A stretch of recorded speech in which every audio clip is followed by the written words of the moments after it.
Which school are you rooting for, and which side do you represent, for or against the motion? Stay glued to your superstation Love 99.5 FM as we bring to you the 6th edition of the Love FM High School Debate. Rally behind your alma mater as gallant young men and women from the various senior high schools in Ashanti elucidate their stance on matters of national interest. The Love FM High Schools Debate, trumpeting the voice of young ones on issues of national interest. This event is brought to you by a superstation Love 99.5 FM. Definitely. Pepsodent. Ow. Let me see. She's never had a toothache before. There might be a cavity. Don't you use Pepsodent? We used to, but I'll try the new one. Ah, that's why. But doesn't every toothpaste give cavity protection? Not really. Enjoy learning on your multi-TV video box, listening to us on Radio Love 99.5 FM, and also watching us on Facebook and YouTube. This is the 6th edition of the Love FM Pepsodent High Schools Debate. Today is the 20th day of June 2024, and today is the day we see the last competition of the main stage, or the 116th stage of this particular contest. My name is Patricia Amabonsu, and as always, we do this in collaboration with the Ghana Education Service, the Ashanti Regional Students Representative Council, the Conference of Heads of Assisted Senior High Schools, Joy Learning, and also the Christian Service University. Wherever you are, keep getting close to your TV sets and, of course, your radio sets, and let us have fun today. Today, we are going to see two contests happening. I must say the first one is going to be between Adventist Senior High School and Our Lady of Grace Senior High School. Now, these two schools are going to argue for and against the motion code. Tertiary education admission should be based on entrance examination and code.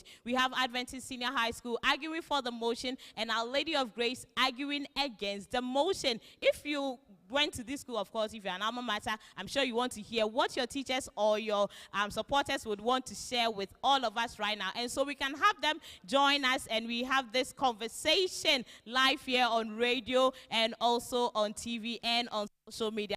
Start off with the school that is arguing for the motion, that is Adventist Senior High School. I have this very handsome gentleman here. Introduce yourself to us and share with us what we should expect from your school. I'm Osei Tutu SHS. I'm currently the assistant boys prefect for Adventist Senior High School. And what I have to say to my opponent school is that they should watch out, because we, the Adventist students, we are not just here to settle, but we are here to battle.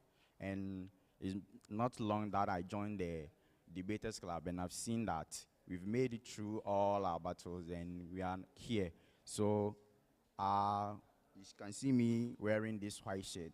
That is, I'm repping currently the winners of the Champions League, that is Real Madrid. And we are not quitters, we are winners. So, and you can see me that we are in our anniversary year. So, nothing is going to stop us from moving from the age of 40 to the age of 41. Well, I have to say, a Tertiary. Okay. All right, sure. Thank you so much, Osei. Let me move to the gentleman here from OLAG. And what do you also want to say? But introduce yourself, first of all, to us. My name is Nanang Chamba. I'm the current ARSRC Editor-in-Chief and a student of Our Lady of Grace Senior High School. So today I have two things for our opponent. One is a Bible verse, Matthew chapter 24, verse 44. Therefore, you be ready, for the Son of Man will be coming at an hour you do not expect. So I tell you, today, Adventist SHS, be ready, for Our Lady of Grace is winning at an hour you do not expect. And also, there's a quote that states, with wisdom you can own a kingdom. But today, with wisdom, OLAG is going to own this competition. And we are also winning this competition in honor of our late English department, head of department, which is Mr. David Kwartin, who we lost yesterday. So we are winning the competition today. Okay, our condolences to OLAG, but let me speak to your patron. This beautiful lady is also here. What do you want to share with us? My name is Margaret Oferiwa, patron for Our Lady of Grace Senior High School. Today we are not talking much because you are grieving. This contest is in honor of our late HOD, as my boy rightly said, Mr. David Kwartin. We believe that his memory will be honored today. This contest is on God. Okay, thank you so much, Our Lady of Grace. Let me end finally with Adventist Senior High School. Teacher, you heard what OLAG have said. Yes, easy talk. We are repping Adventist Senior High School, and as the boys, as we said, we are celebrating our 40th year. And we are leaving no stone unturned. We are making sure that we are cringing on to this debate, and we are winning to progress to the next stage of the competition. So they should also watch out. Thank you so much for joining us. We are across the auditorium now, but do remember that the hashtag for this competition is LFMHSD. David, take it away. Well, thank you very much, Patricia Amabonsu, and please put your hands together for them. From Bible quotations to 40th anniversary celebrations to easy talk, we've taken over from the auditorium here at the Christian Service University, where the final two contests in the 2024 edition of the Love FM Pepsodent High School Debate is about to go down. Ladies and gentlemen, my name is David, and if you're in this auditorium and you're excited to be here, why don't you put your hands together and make some noise for our audiences on radio to get to know that you are here and you are excited to be a part of today's contest.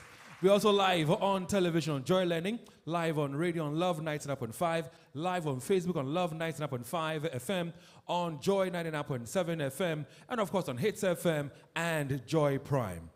Like Patricia said, we'd like to say a big thank you to the Ashanti Regional GES, the Ashanti Regional SRC, and of course the Conference of Heads of Assistant Secondary Schools for supporting us to be here to bring to you this competition. A round of applause for all of them. We're doing this in partnership with Pepsodent Cavity Fighter, and they are our main sponsor. Now, every time we eat, food and sugars, as you're very much aware, get trapped between our teeth, and it leads to tooth decay, gum disease, and sometimes foul breath. Nobody would want to battle foul breath. Nobody wants that. And so brushing your teeth every morning and night with Pepsodent Cavity Fighter gives your teeth the protection they need, leaving you with 10 times stronger teeth. Pepsodent Cavity Fighter is fortified with pro-fluoride and microcalcium ingredients, sealing tiny and invisible holes in your teeth. Pepsodent Cavity Fighter comes in a very affordable 175 gram, that is a big family pack or size, the 120 gram called the Ijakwa pack, the 65 grams, the 12 grams that comes in sachet. Now the Ghana Dental Association, they recommend Pepsodent. Pepsodent allows you to talk to a dentist for free. Call toll-free 0800-161-000 anytime you want to talk to a dentist and want to talk to a dentist for free. Pepsodent, indeed every smile matters. Bigo drink is out there and is quenching the thirst of many, many Ghanaians. Now everywhere make hot, baby I but still man for enjoy. So the boys, the girls, the mummies and the daddies are there for your parties, your funerals, your family day outs, and any other occasion or social gathering that you're putting together.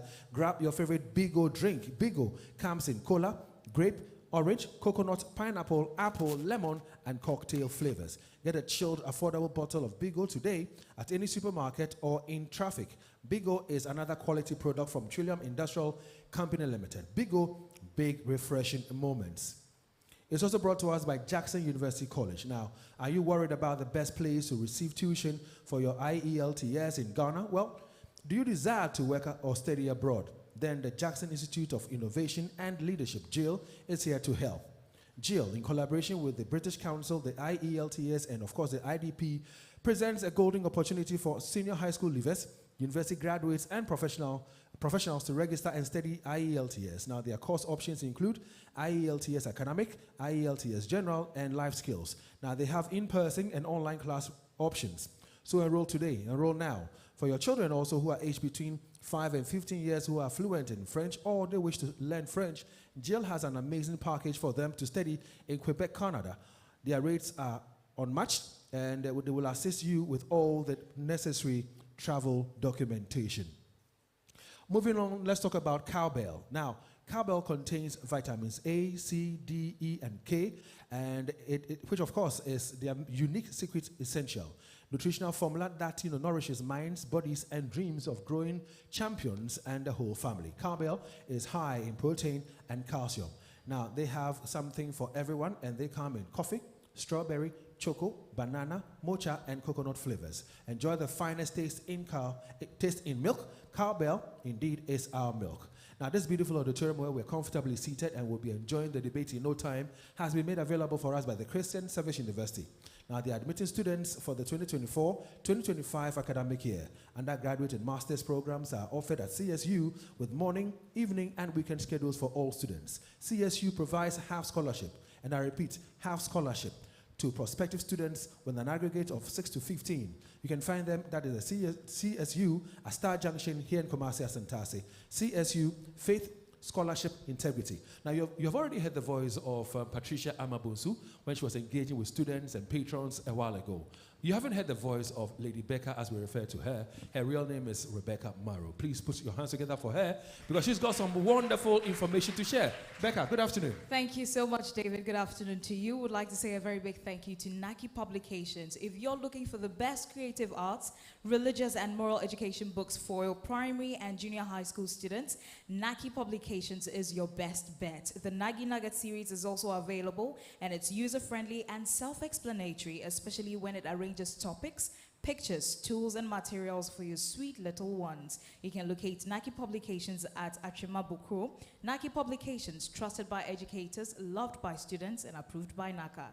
Now, I also like to say thank you to Slim and Fit, and I'm sure everyone here knows Ohineri Gifty Auntie Makunkum. You know how they looked before and how they look now. It's all kind courtesy Slim and Fit. They have all regained their confidence. Please, let's clap for Slim and Fit. Now, they are doing an excellent job. If you want to lose your belly fat, if you have anything that is troubling you when it comes to your body, you have too much fat, if you are a nursing mother and you are trying to lose that belly fat after giving birth, please get yourself Slim and Fit today, because it is the only loss or weight loss supplement on the market that has no side effects. It's available in all pharmacy shops nationwide, and so get yourself one, because you also deserve to regain your confidence. Let me tell you about Ultimate Land Hub Company Limited. They offer litigation-free lands in highly sought-after locations like Shire Hills, Eastern Quarry, Pram Central University, and Dodowa Forest Hotel, which is about 5 to 10 minutes from the main road. We also offer property management, genuine land registration, brokerage property development, and flexible payment terms. I'm taking you to the only travel agency that gives you personalized services for your study abroad programs, your visa assistance, travel insurance, business conferences, and vacations. And that is the Sea Travel Consult. Now, from July 14th to July 21st, 2024, they are organizing an extremely exciting package travel tour for everybody to go and experience Kenya and Dubai. Now, if you are a couple, you get to pay $1,650. And if you're a single person, you also get to pay $1,850. Now, this is what the tour package includes. You get a UAE visa, you get a return ticket, free meals, and all the fun on the desert that you can think of. Go to the Sea Travel Consult today, and they are going to sort you out. The Sea Travel Consult, we say this is life. A very big thank you going out to Flora Tissues, which provides your home, schools, offices, and cars with a hygienic, absorbent, and affordable option to clean dirt, sweat, makeup, or even mucus. Flora disposable 3-ply handkerchiefs, toilet rolls, and multi-purpose towels, table napkins, and box tissues come in beautiful packaging such as Flora Joy, Flora Smile, Flora Giant, and Flora Kids. Look out for Flora Tissues from any shop near you or even in traffic. And with Flora Tissues, we say thank you. Number one. Now, after a hard day's work, you might want to get yourself relieved. And when I talk of getting relieved, you might want to get a place where they will give you the best massage ever. And I can recommend highly for you the Rub Haven. Now, the Rub Haven does not only do massage, they also do facials, skin tag removal, body scrub, waxing, pedicure, manicure, trimming, everything. Yes, brows and everything. When you go to the Rub Haven, that is what they are going to give you. Now, they have amazing packages for corporate institutions, families, and they have also introduced home services. And so wherever you are, just look for them, call them, and they will come to your house. It doesn't matter the distance. They will come there and sort you out. It's as simple as that. But if you also want to go visit them, locate them at Atasamanso. They are adjacent the World Links Academy. The Rub Haven, they say just give them 1 hour and they will pamper you. And don't forget, they work also on Sundays. They start from midday to 7 p.m. and they work from also Saturdays, of course, throughout. They don't work on Mondays, but when you go, you find them. Go and let them pamper you. There's nothing tastier than Top Choco chocolate spread on bread, and our Top Choco 3-in-1 chocolate drink is a delicious chocolate drink that combines the great taste, vitamins, and nutrients of Ghana's finest cocoa, milk, sugar. All you need to do is just add hot water. You also need to try our Top Choco cup, which is definitely a crowd pleaser. Top Choco is FDA approved and is available in a shop near you. Top Choco, pure chocolate bliss. Top Choco, it's chocolati. And I'm taking you right now to Daxa Dental. We are being told by dentists that you need to visit them at least twice in a year. And if you don't know any place you need to go to, I am recommending Daxa Dental for you. Now, when it comes to your comprehensive one-stop specialist dental services, such as extraction, cleaning, polishing, straightening with specialist braces, and so much more, Daxa Dental is the best place that you need to go to. You can locate them right here in Kumasi at IPT. They are opposite the first gate of Amstead. When you go to Amekom, they are inside the city-style building, and you can also find them at Ahojo opposite Latex Foam. Daxa Dental, they say, smile with confidence. And Becca, yes, I understand you went there yesterday. Daxa Dental, Doctor. Oh, I did. Oh, okay, It was a wonderful experience. And from Daxa Dental, we all made our way straight to Esilali Makeup GH. You see how beautiful we are. Please clap for Esilali. David. Now, you can sign up for a 2 weeks intensive program or a 3 months regular training to be a professional makeup artist. Now, we've also introduced Salado GH, which serves fresh, delicious, healthy salad daily. Drop your orders right now by calling them on 0247 990760. Locate here also at Amekom next to Wache Kumasi, and also on social media. Esilali Makeup, they say your world of beauty and more. David. Well, many thanks to Patricia, Amabunsu, and of course to Becca. Please show them some love. A round of applause for them. So we're gathered in this very beautiful auditorium at the Christian Service University.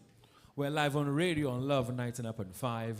We are on television on Joy Learning. We are on Facebook on Love 99.5 FM, Joy 99.7 FM, on Hits, and of course, Joy Prime. Today's contest, and we'll be having 2 contests to wrap up the round of 16th stage of the 2024 edition of the Love FM Pepsodent High School Debate. The contest will be between a teacher,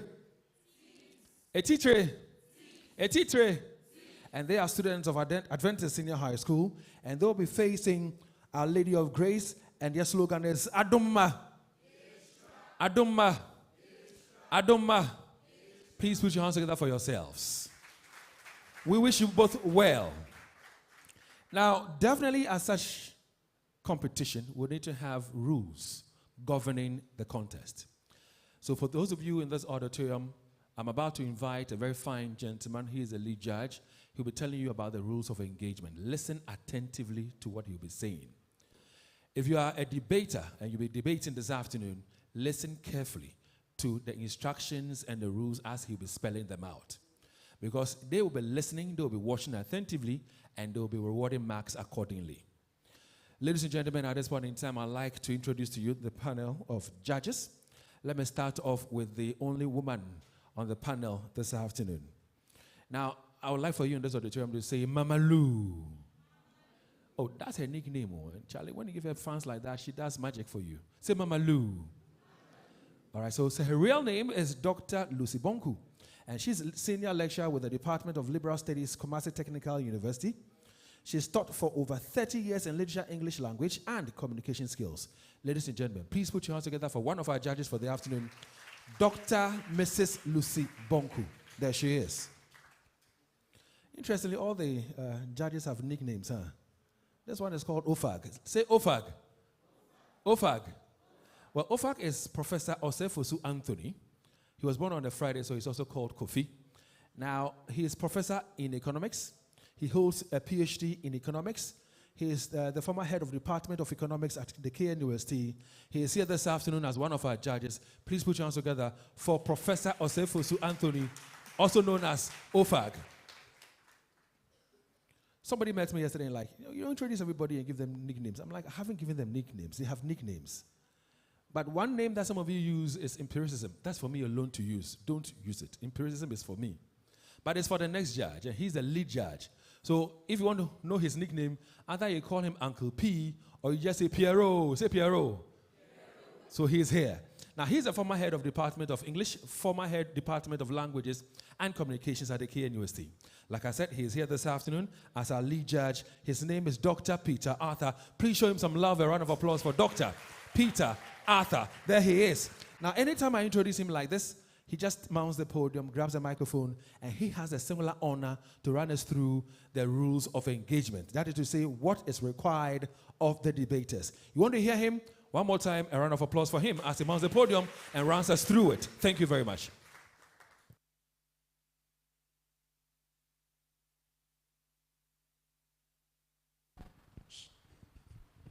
Thank you, Mr. MC. Madam Chair, permit me to explain how the judges do their business. We have 5 main areas. They are organization and clarity, arguments and development, effective use of rebuttal, presentation style, and role as a particular debater. Now, for organization and clarity, I've always said that this is a competition. What I'm giving you is just a sketch, but your patrons and you yourself will have to do a lot of research to make sure that you come top on what you are coming to say. So we are expecting you to have a good introduction. And what we have realized is that most of you, your introduction is only definition, definition, definition, definition. You can change it. You can come up with what we call the shocking approach. Use some statistics, and everybody will wake up and be watching you. Or you can use what you call from the known to the unknown approach, your personal experience. You can use a reference. You can use allusion and stuff like that. So it's not all the time that you come here and I would like to give the definition. It's not, no. Yes, you can vary the game. And you have to have wonderful development for the points that you're having, and then good conclusion. And in addition to that, we are expecting you to lead us on as you speak so that we can follow you. And you do so using your adverbs and your adverbials. We call them connectives. You should know how to do that. And of course, at this stage, let me tell you that it is not the duty of the judge to go looking for your main point. You will have to make your main point evident so that we know that this is your main point and this is how you are developing it. So the first speaker is taking 15 marks for that. The second is taking 10 marks, and then the summary is having 5 marks. Then we have argument and development. Your ability to come up with a point, develop it. But in developing it, you have to make sure that you use argumentative structures. It's a bit cumbersome, but the summary of it is that 1 + 1 + 1 is equals to 3. We all know that. And that if you take away any variable from the equation, it's no more 3. So when you are arguing, you have to make sure that you put together all facts that will make everybody believe you that what you are saying is a fact. You understand that? And that's argumentation. And then the first speaker is taking 15 marks for that, second 10, and then the summary is going for 5. Effective use of rebuttal, listening comprehension. You have to listen attentively. And then when your opponent is making a mistake in reasoning, you pounce upon that. And then you come and tell us that he said this, I heard this, he opined this, he was postulating. It's not correct. You give us your reason why it's not correct, and then you skew everything towards your benefit. That one too, you have the second speaker who is having 10 marks, and then the summary, 5 marks. Then presentation style, your voice, your body language, the use of the platform, and so on and so forth, your level of confidence. Please, don't come and read. It's part of your presentation. Again, don't come and read. Do not read. You will be punished. When you see somebody glued to the text, the person will be punished. And avoid cliches. Don't let the whole thing appear like some mechanical exercise. And then you, and now, rebuttal, and now. If you want to rebut, and we'll know that you are rebutting. You understand that? Avoid such cliches. And a role as a particular debater. The first debater, powerful, can express very well. Is able to, or she's able to explain things very well. We call that the first debater. The second debater is only coming to support you, and let the role be very clear with that. Okay, then I move to the rules. The principal speaker on the affirmative team represents argument in support of the motion, and that is taking 10 minutes for that. The principal speaker on the opposing team presents arguments opposing the resolution. 10 minutes for that. The second speaker on the affirmative team presents further argument in support of the resolution, identifies areas of conflict, and answers questions that may have been raised by the opposition speaker. 7 minutes for that. The second speaker on the opposing team presents further arguments against the resolution, identifies areas of conflict, and answers questions that may have been raised by the previous affirmative speaker. 7 minutes for that. The principal speaker on the affirmative team comes with closing statements to their argument without adding any new information. And let me repeat that, without adding any new information.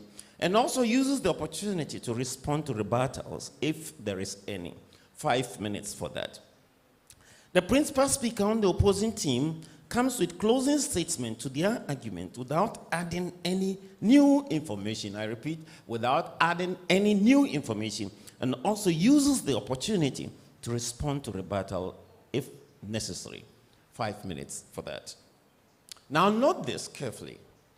There cannot be any interruption. Speakers wait for their turns. All principal speakers, either on the affirmative team or the opposing team, should raise only 5 points, no more, no less. And all supporting speakers, either on the affirmative team or the opposing team, should raise only 3 points, no more, no less. And speakers should be very audible and ensure clarity in their presentation. There are other external rules. Let's follow them. He who asserts, come on, I want a response. He who asserts must prove. Let's go again. He who asserts, good. So, in order to establish an assertion, the team must support it with enough facts and evidence. Facts and evidence must be accurate. Some of you, what you do is just you fly around papers just to convince people that you are providing facts and evidence. No, we look at it.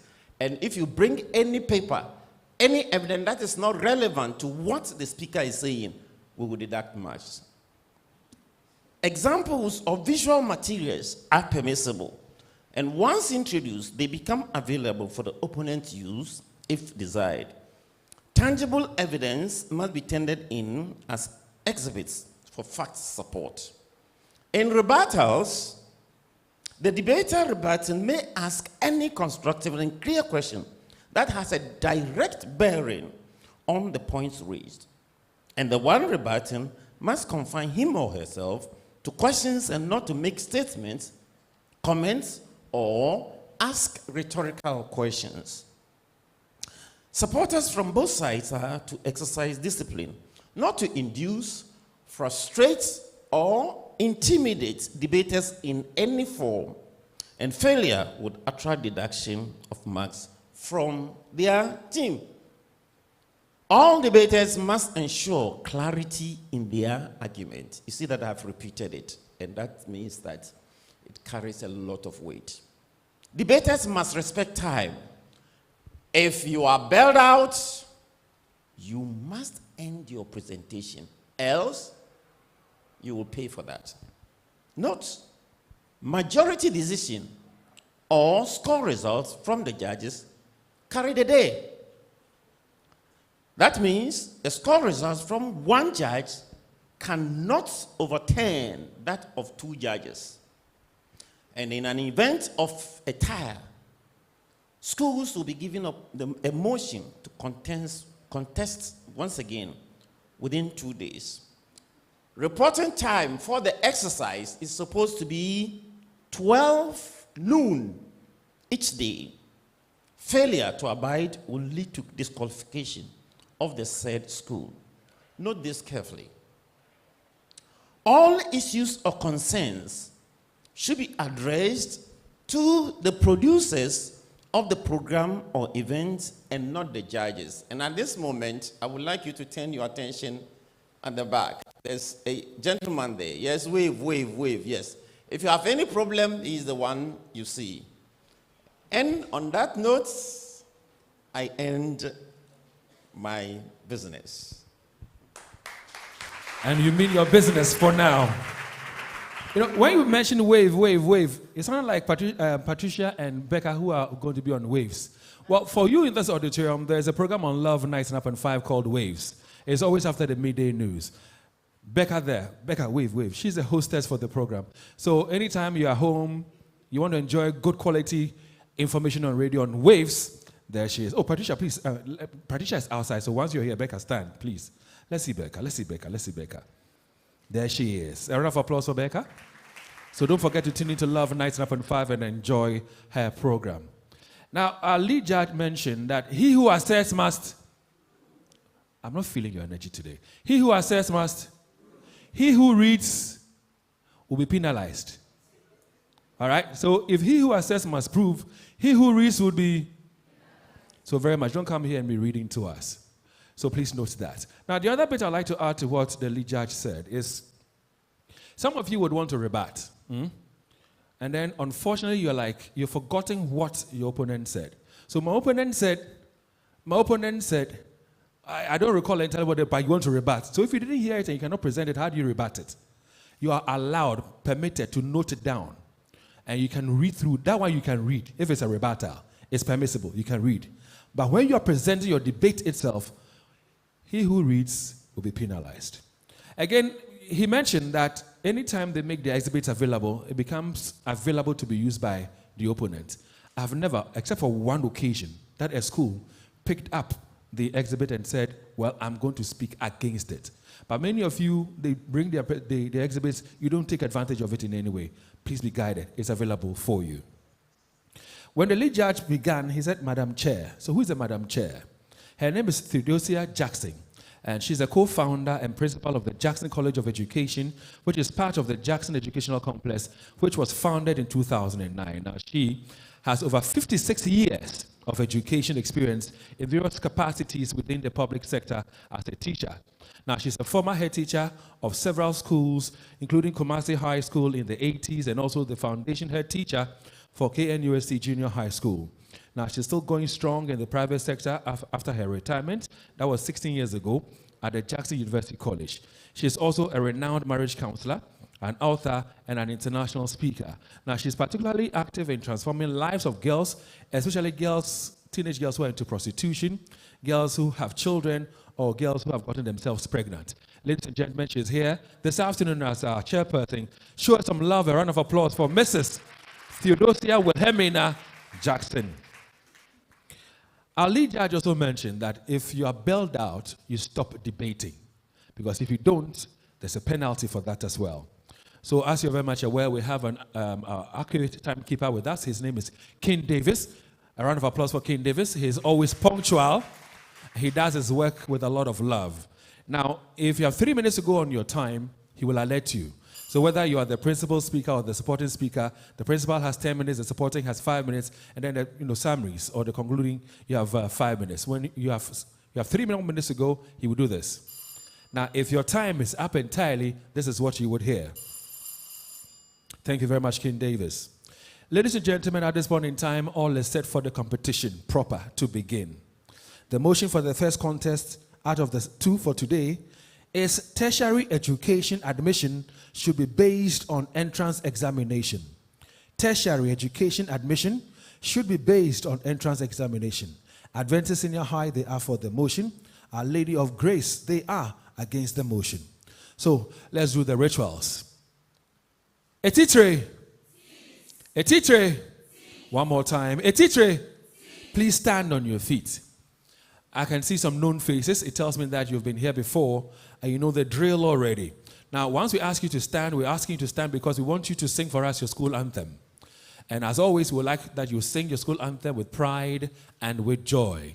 If you can, muster some courage, put a smile on your face as well whilst you sing for us your school anthem. Colito, you good? Say again. Adventist Senior High School. And their anthem is just about to roll. If you're ready, on 3. 1, 2, go.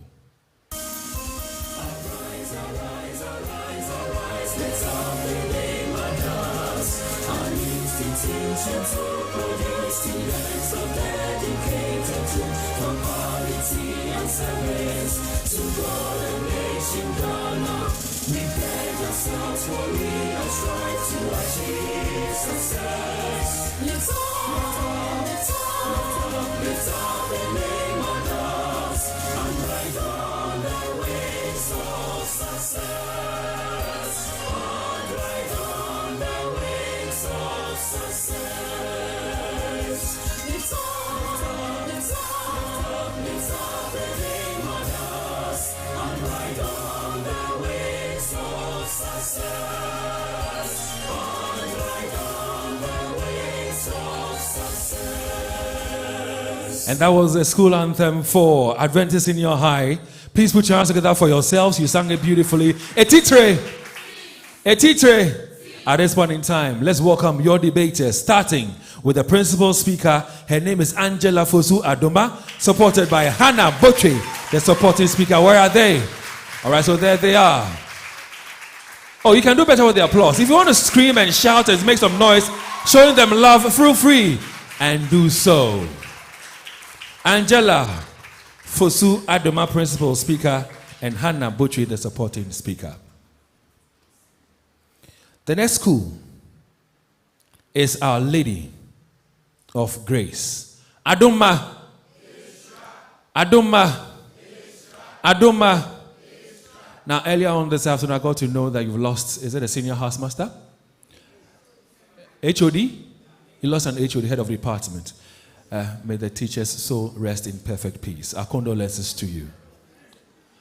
Now, Adoma, I know that you're here, and although you are mourning, you'll still find your voices and sing for us your school anthem. So please stand.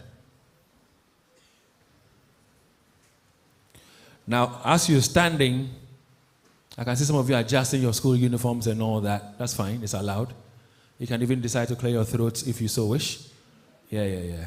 I wish I had water. I would have given you water. Oh, you have already been served water. That's good. So your school anthem is what we are requiring of you as you stand. Now, Uncle Collins is ready. He has your school anthem. He will be playing it for you. All you have to do is to sing along. So if you're ready, 1, 2, 3.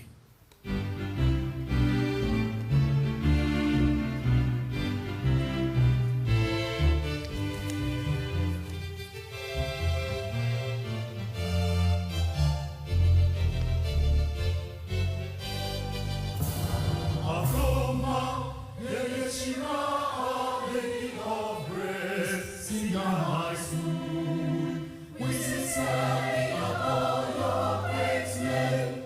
We sincerely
Adoma.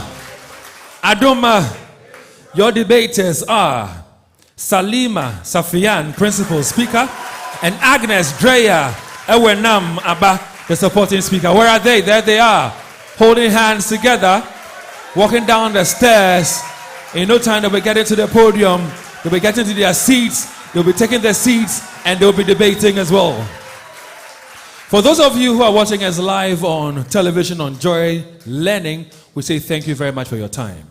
Maybe where you find yourself, there's no television. Don't worry. That is why we're live on our various social media handles. On Joy 99.7 FM on Facebook, on Love 99.5 FM on Facebook, on Hits FM on Facebook, and of course, on Joy Prime on Facebook. You can watch us. Again, if for one reason or the other you cannot watch us, why don't you listen to us on radio on Love 99.5? Tertiary education admission should be based on entrance examination is the motion. Adventist Senior High School, like I said, are for the motion. Our Lady of Grace, they are against the motion. Madam Chairperson, with your permission, can they start the debate? She's given a thumbs up. So it means that we can go to Adventist Senior High School and welcome their principal debater, Angela Fusu Adoma, to set the ball rolling. A round of applause for her.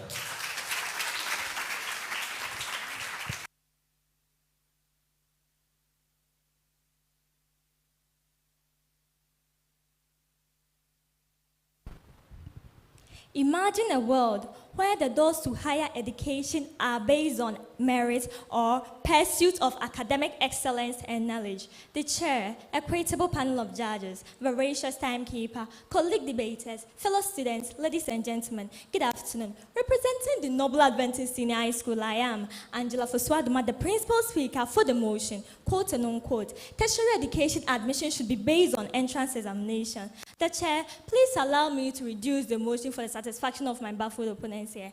According to Wikipedia, a tertiary education refers to an educational level that follows immediately after completing secondary education. And entrance exams refers to an examination that an individual takes in order to be accepted in a school. In all, the motion simply means that an individual has to take an entrance exam before going to the tertiary education.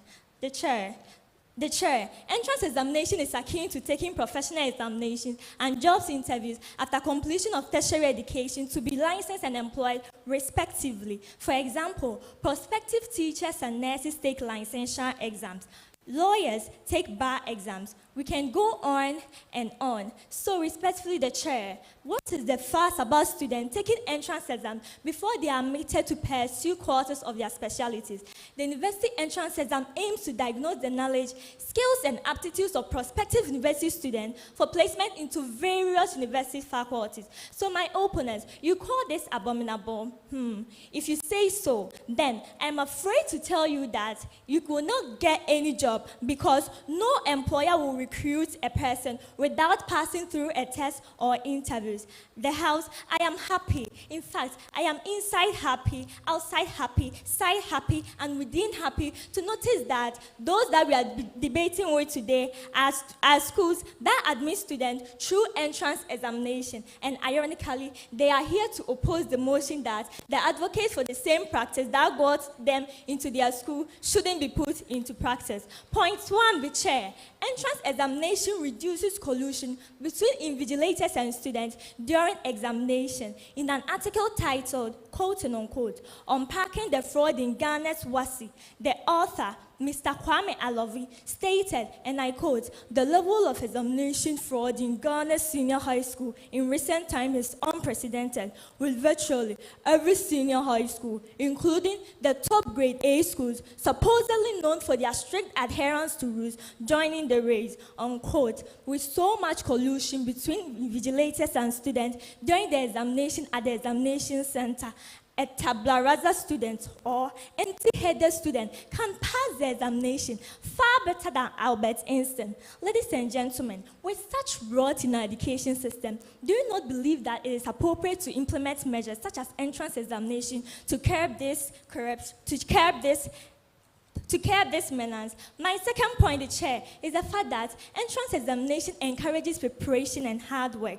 Tertiary education admission, being based on entrance examination. It's not quote and unquote, that is try and error. If an individual knows that if he does not learn, he will fail the exam, he will try very hard so that he will pass the exam. Individuals who really want to climb the education ladder to the apex will learn very hard, learn well, and learn smart in order to meet the sole gateway of attaining a tertiary admission.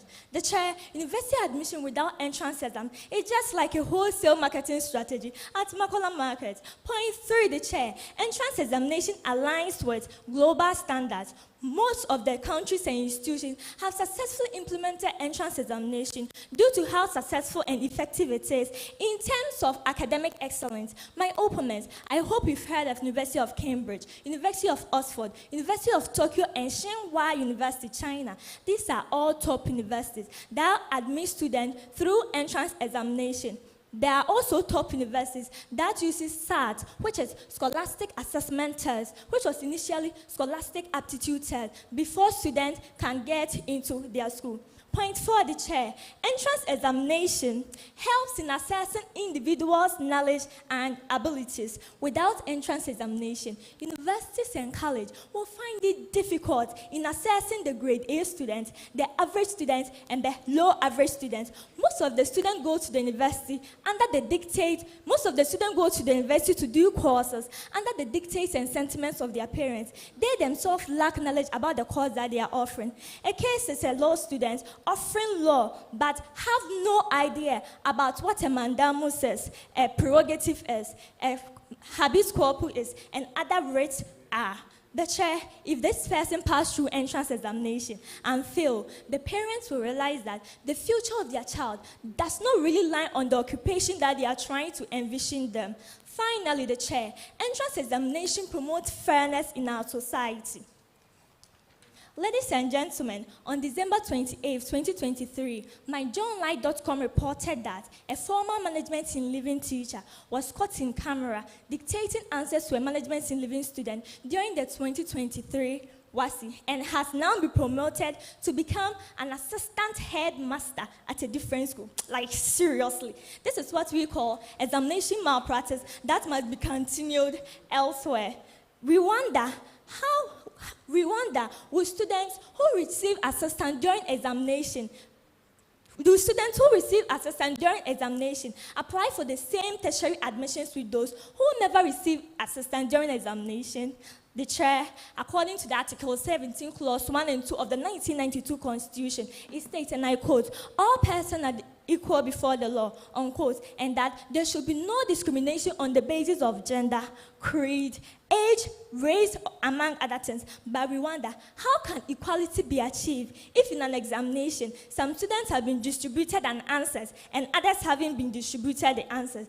Our arguments here in this august house is that when entrance examination is implemented, all Ghanaian students' fundamental human rights will be protected. The chair, equitable panel of judges, veracious timekeeper, colleague debaters, ladies and gentlemen, we do not have anything more to say than to invite you all with the little that we've given to you to support us in affirming the motion. Thank you.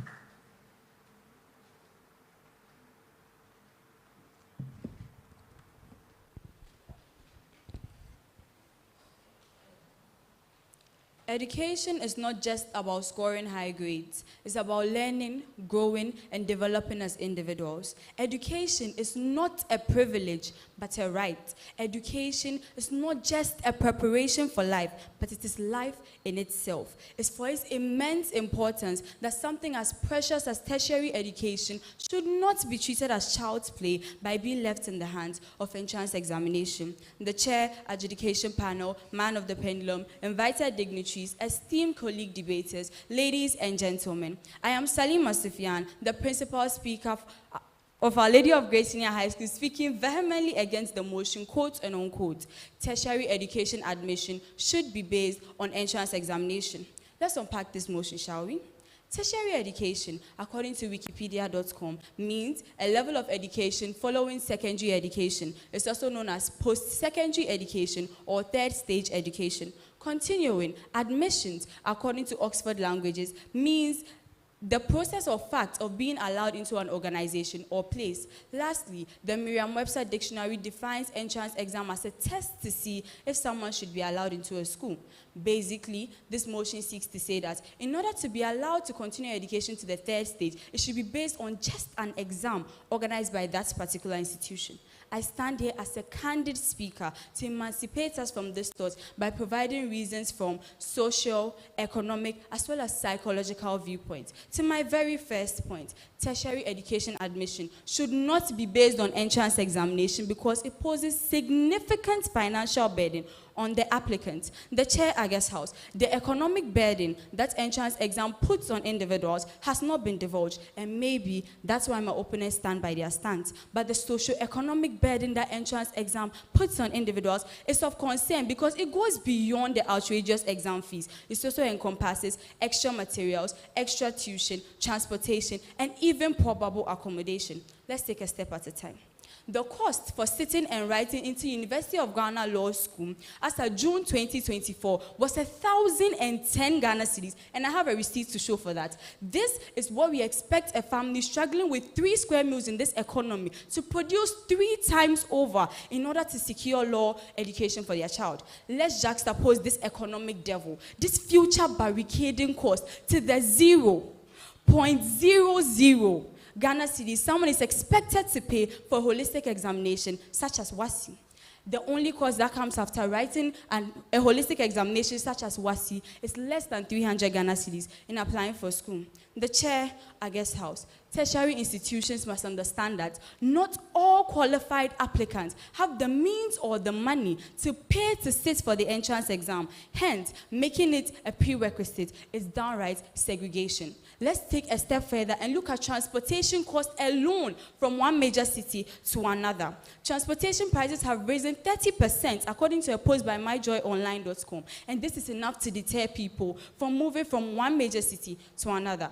Candidly speaking, as someone from an underprivileged community, telling me to pay extra for feeding, extra for transportation, extra for accommodation, just to go and write an exam that has no definite promise of admission. It's a nice way of telling me to be a good asana, find my allergy bounties, and stick with him, because I cannot afford that money. The chair, House, WASI and other holistic examination bodies sit there as non-profit organizations with better ways of assessing students. So let us not close our eyes to blessings. To my second point, tertiary education admission should not be based on entrance examination because it does not account for individual strengths, talents, and passions outside of academics. Assessment should be well-rounded, testing students in various fields. This could be a 3-hour test that forgets that the future pharmacist needs to know how to pipette and stare as well. University entrance exam often asks questions in relation to that subject of study, forgetting that everything is interconnected and interrelated. There's a TED Ed video that tells us a little bit more. So, standardized tests may help us learn a little about a lot of people in a short time, but they usually can't tell us a lot about a single person. All I seek to say is that entrance exam fail to encompass other areas which are vital for growth and learning. To my third point, the chair in the House, tertiary education admission should not be based on entrance examination because it may cause major inconveniences for the person involved. In our current setting, in order to gain admission, all I have to do is buy a form, fill it, and await admission from the comfort and convenience of my home. But in settings where entrance examination is a must, you should compulsorily be at that examination center to take the test. Let's take a scenario where medical school applicants TNE, KIA and UST, as well as Legon, all have to be present at these 3 separate places at the same time. Not even your best teleportation gurus can do that. And as outrageous as it may sound, this happened last year in 2023, where applicants had to forgo 2 out of 3 choices. Adjudication panel. Unfortunately, evidence cannot be given to back this because an SMS message was sent with a link which is now out of order, and another school called the participants. Hence, we cannot present a voice recording of the university. Moving on.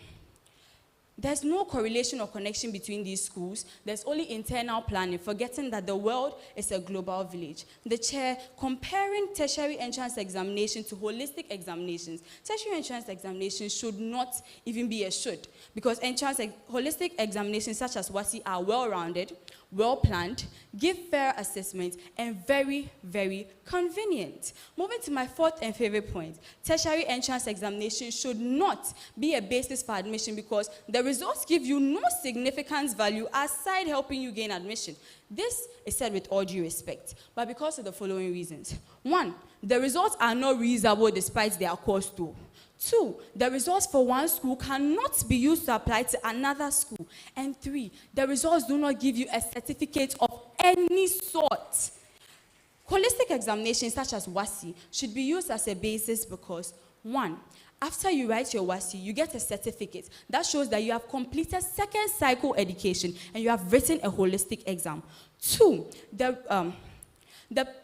results can be used to apply to other schools because it's from an accredited examination body.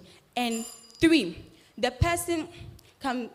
certificate or the results can be reused after many, many years because the results can be used to apply after many, many years in cases where people are not able to apply immediately as a completion of SHS due to 1 or 2 reasons. To my fifth and final point, tertiary education admission should not be based on entrance examinations because there is no set criteria for the examination. The chair, I guess, house. If these exams are not based on government or literature, then what are they based on? What grade gives you an A? And how do you qualify with an A? It is common knowledge that to get an A in WASI, you have to get at least 75 and above, though this changes with prior notice. But with these entrance exams, we literally do not know their criteria, making admissions very messy. The GES, as it stands now, has 29 elective courses to offer, and we stand here to debate that one test paper can respectively categorize these people into their future professions. Who set the questions, by the way? The lecturers who may forget the little knowledge they have about these electives, basing our entrance admission on something like this. It's very scary, because this is our future. The chair, I guess, house. It's at this point we say we are not against entrance exam. Yes, you can use to deceive students in cases when numbers are overwhelming, but to base your admission on that, here we... You're trying to kill the future generations, and it's something I fear thinking about because I am the future of this country. In conclusion, let's take an imagery, the chair and Agnes house, a world where the gates of knowledge and opportunity are swung open, only to be slammed shut at the feet of people who are not properly assessed or cannot afford this. Is this the world we want? Is this the future we seek to build? A future where you are judged based on a narrow, often inaccurate snapshot by just a single test? The chair, the house, my esteemed opponent, your guess is as good as mine. Now, in my opponent's introduction, they just went ahead to define what entrance exam is. According to what source? Your ancestors? Or I actually don't know, because I quoted it from the Merriam-Webster dictionary. So what source are they getting the definition from? And it's actually true that my school runs entrance examinations, but what they are doing here is a fallacy. It's called a red herring fallacy, in which you try to bring other issues that are not connected to the subject matter. Since when did the noble Our Lady of Grace Senior High School sound like a tertiary institution to you? The only reason we use entrance examination is because the BC results sometimes delay, and we have longer terms and shorter vacations, so we start our academic years early. Moving on, the SAT, which you mentioned, is also a holistic exam, just like our WASI. The chair, the house, I rest my case. Thank you.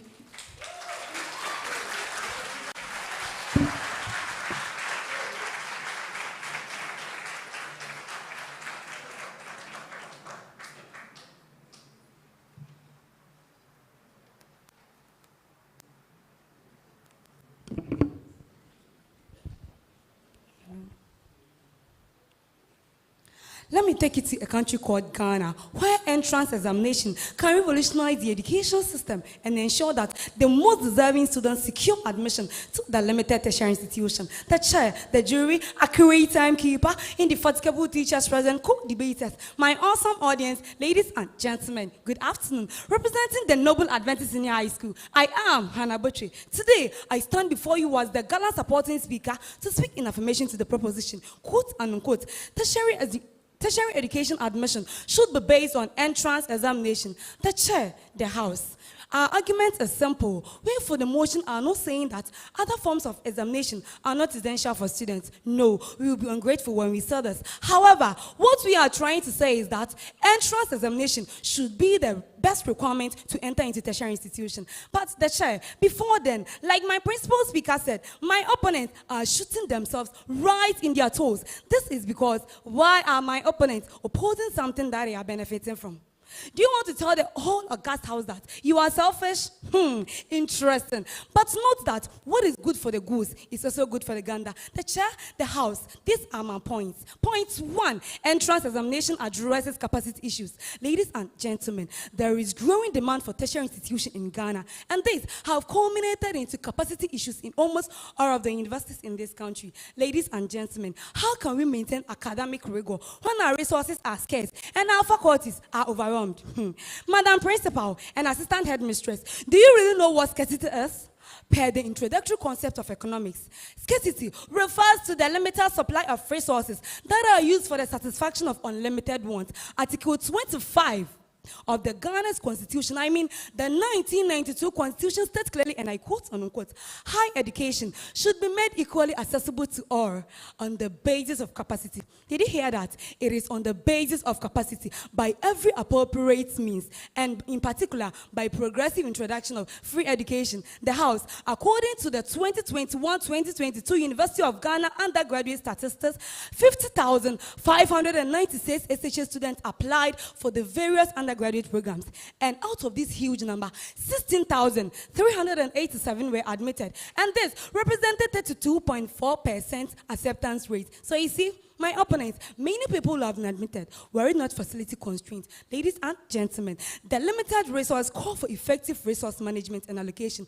Therefore, entrance examination can streamline the admission process that the most qualified students are admitted, thereby addressing overcrowding and resource constraints. Point 2, the chair, we argue that entrance examination encourages preparedness and improves accountability. The House, there is growing trend of examination malpractices and manipulation that can partly be attributed to the recent ranking of schools based on their academic performance in WASI. No school would want to be at the bottom, or OLAG. Will you want to be at the bottom? No. And these have accounted for many reported cases on examination malpractices across the length and breadth of the country. In an article published from Ghana Web entitled, quote and unquote, exam malpractice has escalated and tertiary institutions may begin to use entrance examination to filter their applicants. The MP for Bosa South, called Dr. Clementa Park, states clearly, and I quote, Ghanaians should not be surprised when tertiary institutions begin to use entrance examination.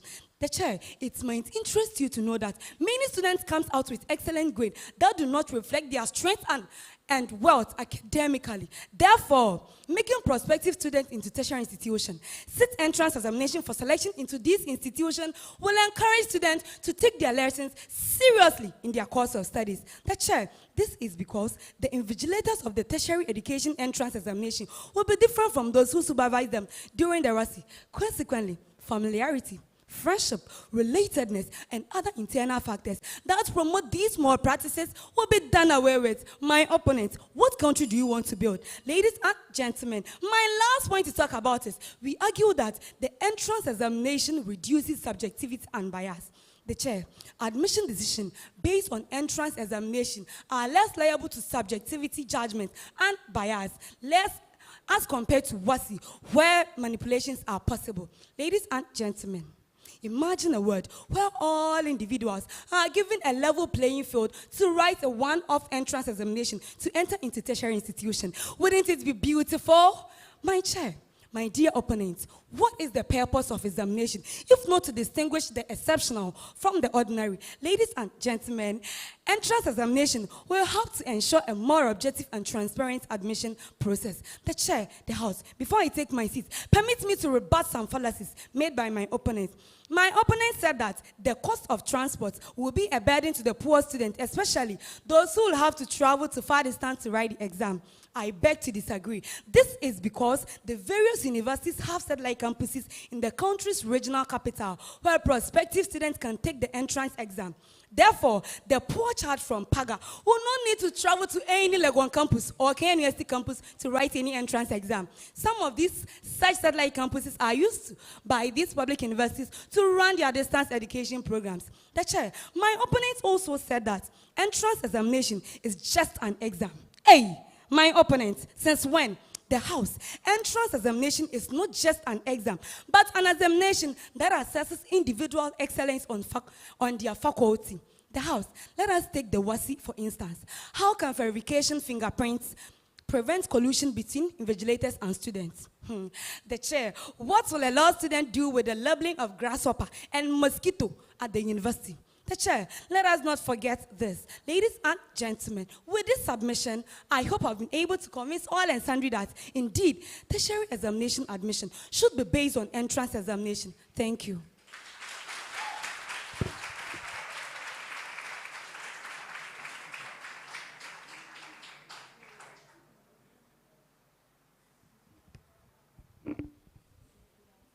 The chair and the house, we gather here today to challenge a long-standing assumption in our educational system.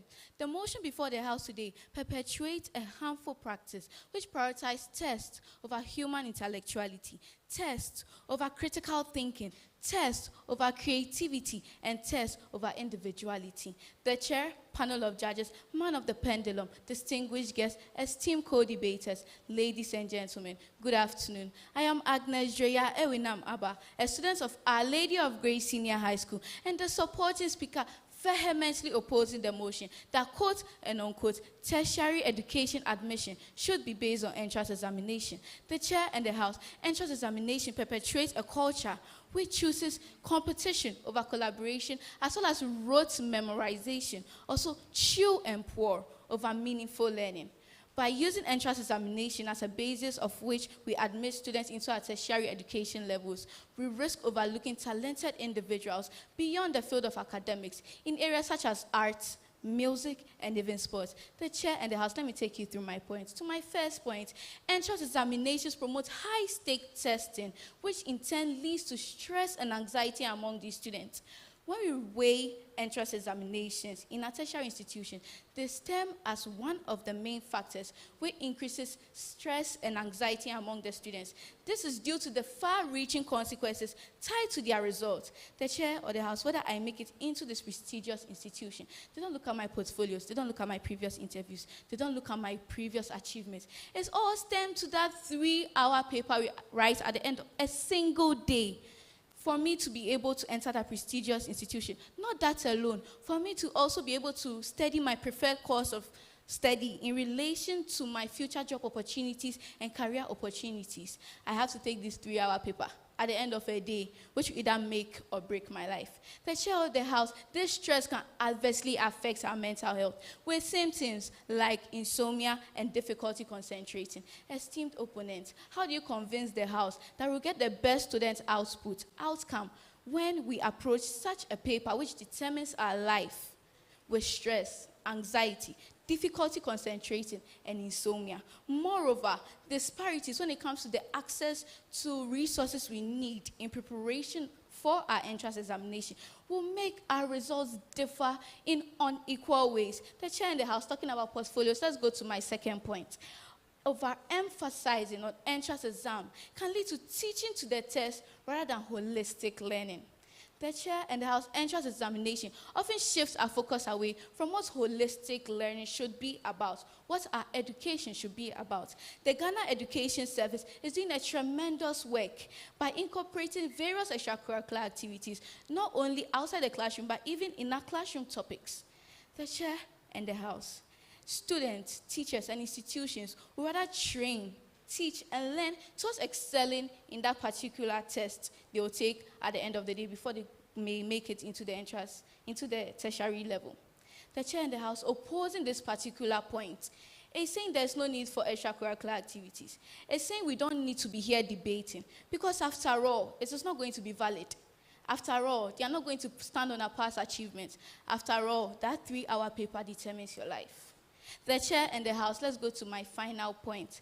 Entrance examination should use alternative assessments like portfolios and interviews to show a more comprehensive view of a student's capabilities, showcasing diverse skills, growth over time, and personal qualities. It's something that our traditional tests cannot measure. The chair and the House portfolios, on the other hand, have compiled sample works and projects of individuals, and interviews also deals with a person's communication skills, interpersonal skills, as well as critical thinking skills. Don't you think through this we'll be able to know more about a student's capabilities rather than a 3-hour paper?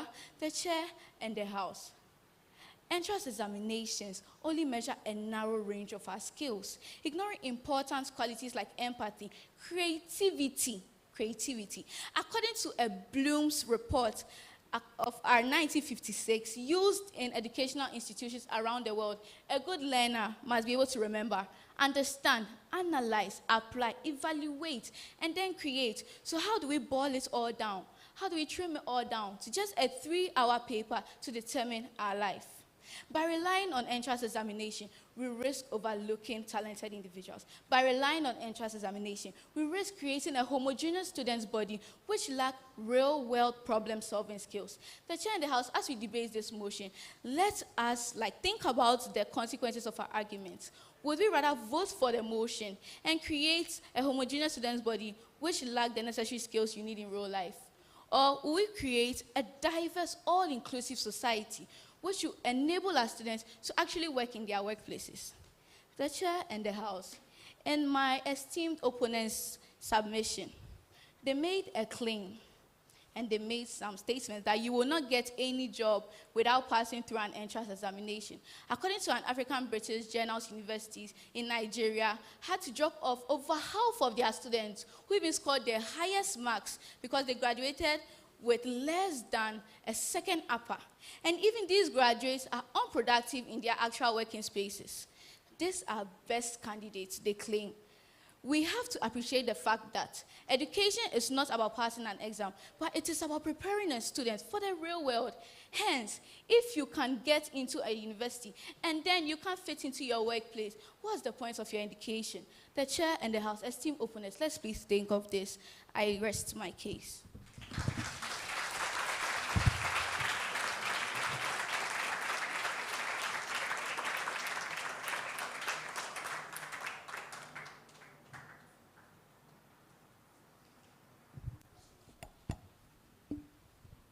The chair, a credible panel of judges, voracious timekeeper, colleague debaters, fellow students, ladies and gentlemen, I once again appear before you to summarize the points raised by my able supporting speaker and me. Number one, we said that entrance examination is a measure against collusion between vigilators and students during examination. Number two, we argued that entrance examination encourages preparation and hard work among students. Number three, we continued that entrance examination aligns with global standards as far as education is concerned. Number four, we further argued that entrance examination have merits in assessing the knowledge and abilities of applicants. Number five, we again said that entrance examination promotes fairness in the society. Number six, we said that entrance examination addresses capacity issues. Number seven, we said that entrance examination improves accountability. Finally, ladies and gentlemen, we said that entrance examination reduces subjectivity and bias.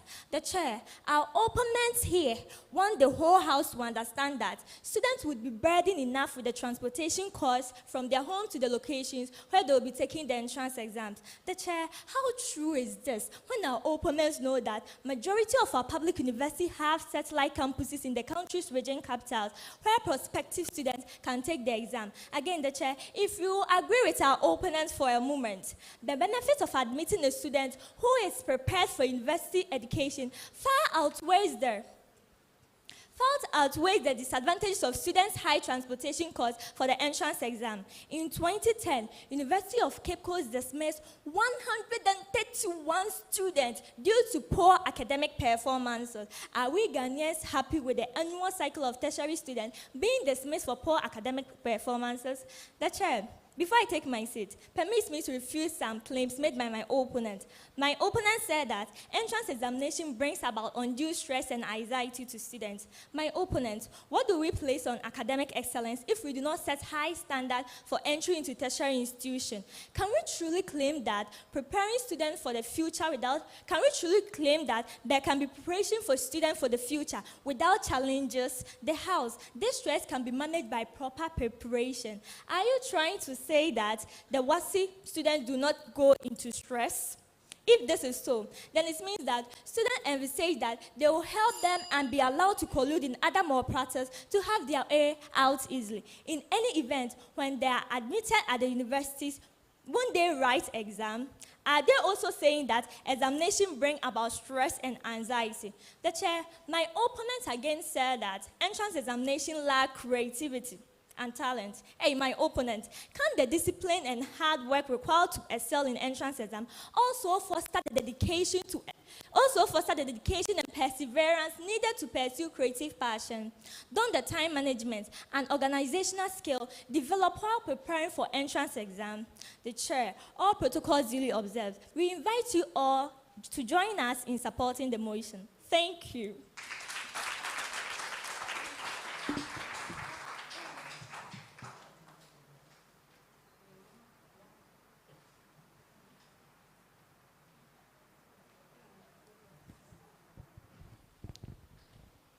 The chair, August House, the points presented by my supporting speaker and I in opposing to the motion, quote and unquote, tertiary education admission should be based on entrance examination are as follows. 1, it poses significant financial burden on applicants. 2, the test may not account for individual strengths, talents, and passions outside of academics.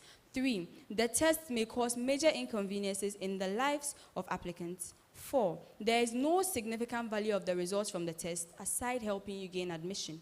5, the test has no set criteria for it. 6, it promotes high-stakes testing, which leads to anxiety among students. 7, overemphasizing on it may lead to teaching to the test rather than holistic learning. 8, because alternative assessments like portfolios and interviews can be used. The chair, August House. My opponent said, and I quote, so are people of Our Lady of Grace Senior High School trying to say they are selfish?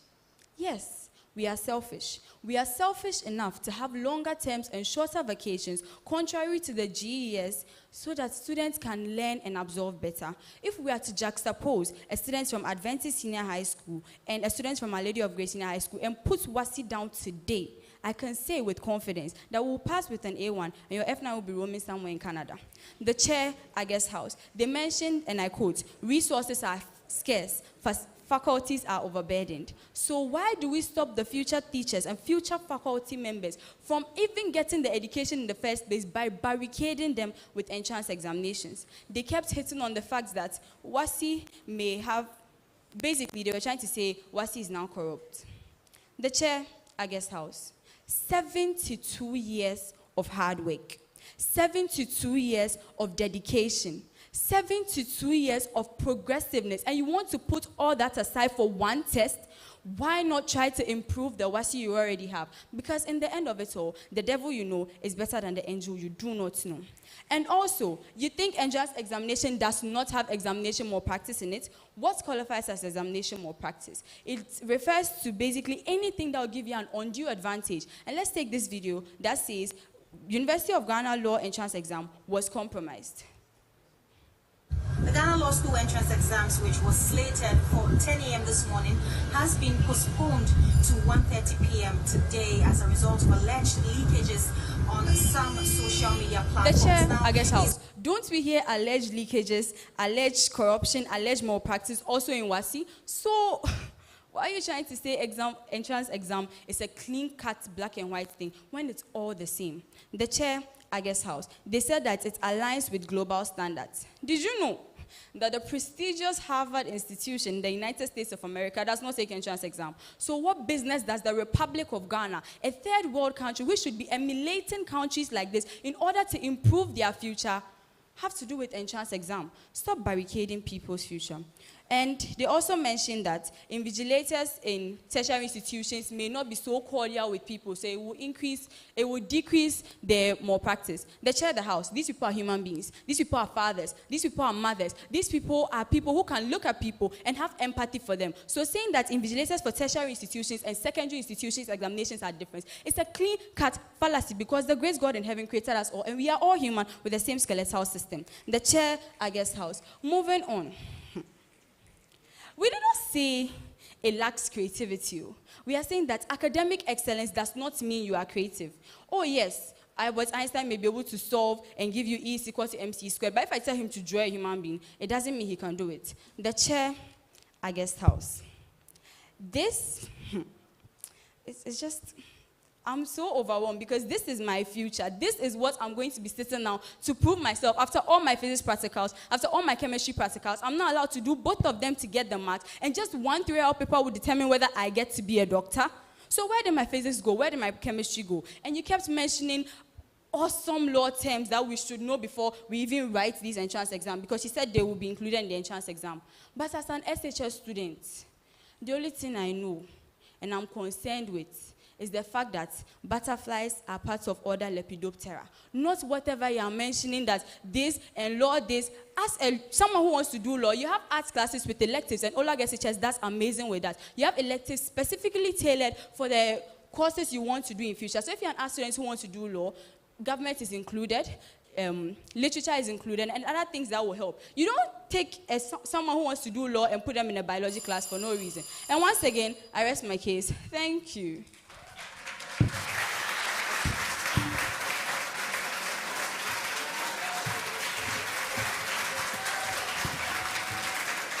Trust me, I have no idea where else I would love to be than to be in this auditorium, to be with these young, amazing debaters. How many of you watch television? How many of you love sports? There's a sports program on Adom TV. It's called Fire for Fire. This is Fire for Fire. And trust me, I'm sure that if we should give them extra time, they will still continue debating and will be giving us wow presentations. Ladies and gentlemen, please put your hands together for students for Adventist Senior High School and Our Lady of Grace Senior High School. It's been amazing. It's been awesome. It's been beautiful. If you listen to us on radio on Love 99.5, I bet you enjoyed it. But for those who watched us on television on Joy Learning, or those who watched us on, Love 99.5 FM on Facebook, or Joy 99.7 on Facebook, or even on Joy Prime on Facebook, or Hits FM on Facebook, they would have enjoyed it more because of the usage of the platform and the gestures and all the things that happened here this afternoon. One more time, a round of applause for our debaters, Salima Safian and Agnes Dreya, Ewenam Abba, and Angela Fozu Adoma, as well as Hannah Botri. It's been awesome this afternoon. But what are people saying on Facebook? What are people saying on social media? That is why she's walking onto the podium. She's got all that information to share with you. Lady Becca, we call her Becca. Please share with us, what are people saying? Thank you so much, David. We have over 50 comments on Facebook. I'll just like to take a few. Asamoah Tete Prince says, Adoma, let's go. Apa Sarah says, Olag all the way. Joseph Owusu says, Adas 100%. Nana Kojo Inshiraba says, no, Olag just came to win. Francisca Faviel says, Olag, oh, Olag. Ebenezer A. Ajiman says, Olag SHS all the way. Sunkwa Joshua says, the school on the hill. Nessa Cherry also says, heat to cost. Okay. Opoku Warinana says, Adventist SHS all the way. Alfreda Opoku also says heat to Adventist. Gerard Awazari says great introduction by Olag. Olag all the way. Weather Marshall says go team Olag. I am so proud of them. The lady from Olag is really good. Angel Andrews says, wow, the Olag girls are very good and I am super proud of them. Judith Ankuma says, Olag, you do all bravo. Martin J. Nadaki says, School them, Halima. These are the messages I picked up on Facebook. Patricia will be here to give us more later. Yes, indeed, she will be here to give us more later. Listen, you just heard Becca read for us comments on social media. It tells you that as we get ourselves ready to come your way with the next contest, which will be the last contest in the round of 16 stage for the Love FM Pepsodent High School debate for the year 2024, if you join us on Facebook, if you drop comments on Facebook, they will be read. Now, the next contest will be between Konongo Odumase Senior High School, Enrianom, and of course, Osei Tutu Senior High School, that is OT, Abrimpong. The motion will be teacher apathy is a cause of falling standards of education in public schools. But for now, Patricia Amabonsu is more than ready to wrap it all up for the first contest. Sure, David, and I'm here at the foyer of the Christian Service University where we are having the 6th edition of the Love FM Pepsodent High School debate. And just as you mentioned, we've seen the end of the first contest for today, and we're here with one of the two schools who actually have gotten or have actually finished their competition today. Let me start off with this very beautiful lady coming from Adventist Senior High School. You are live on Joy Learning on also Love 99.5 FM on radio. Share with us how would you want to rate the performance of your own colleagues today. Okay. I'm Adumase Christiana from Adventist Senior High School. Today, we have come to this contest, and we know that no matter what happens, we are the primus inter pares, which is we are the best among equals. And as we know, kasatente in toponko, so we will leave everything to God, and we will see what the judges will do. Okay, thank you so much. Let me speak to your brother also here. Let's have this conversation briefly. Share with me how you would rate the performance of Our Lady of Grace. Okay, as my sister said, the judges are to make the judgments, but these people, their contest shows that their speeches were extempore, and also they will meet their Waterloo today as Napoleon met his Waterloo. Share with us your name. My name is Franklin Afaribov.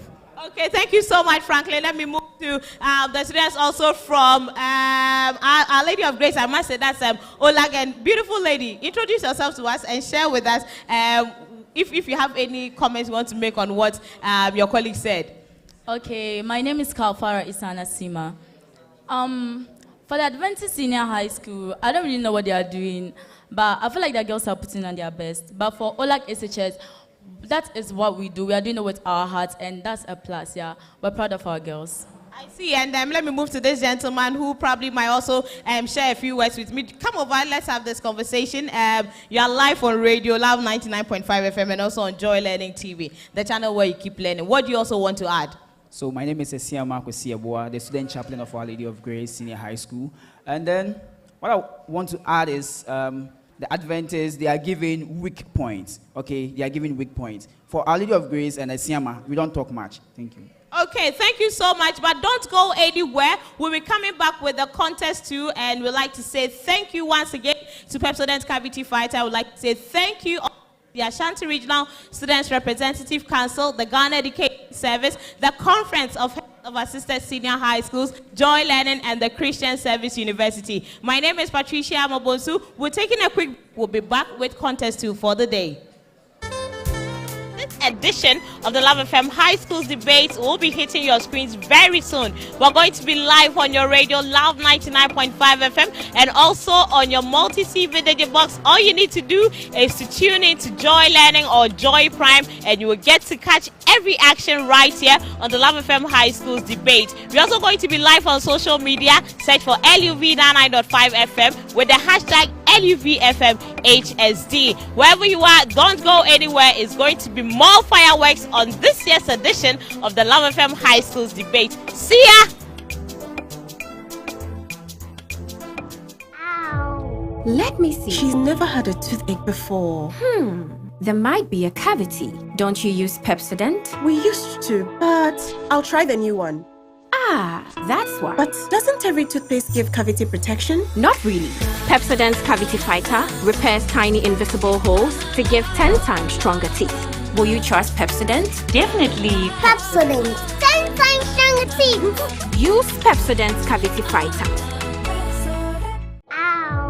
The Christian Service University, a fully chartered private university in Ghana, is inviting applications for admission. Undergraduate programs include BSc Nursing and Midwifery, Computer Science, Information Technology, Bachelor of Business Administration, BA Communication Studies, Planning and Social Development, and Theology with Administration. Postgraduate programs include MSc in Accounting and Finance, Monitoring and Evaluation, Corporate Planning and Governance. We have MA MPhil Communication Studies, MA Christian Ministry with Management, Event Management, MPhil English and Mathematics Education. With quality, faculty and state-of-the-art facilities, we blend academic work with entrepreneurial mindset in all our programs. For more information, please call 0246 275375, 0240 154825 or 0244 596603 or visit our website www.csuc.edu.gh. CSU is located at Odenaho Kwadaso on the Kumasi Obuasi Road, 100 meters off Star Junction. Choose CSU today to secure the future of Africa. And to make him better known. That's Let me see. She's never had a toothache before. There might be a cavity. Don't you use Pepsodent? We used to, but I'll try the new one. Ah, that's why. But doesn't every toothpaste give cavity protection? Not really. Pepsodent's Cavity Fighter repairs tiny invisible holes to give 10 times stronger teeth. Will you trust Pepsodent? Definitely. Pepsodent, 10 times stronger teeth. Use Pepsodent's Cavity Fighter.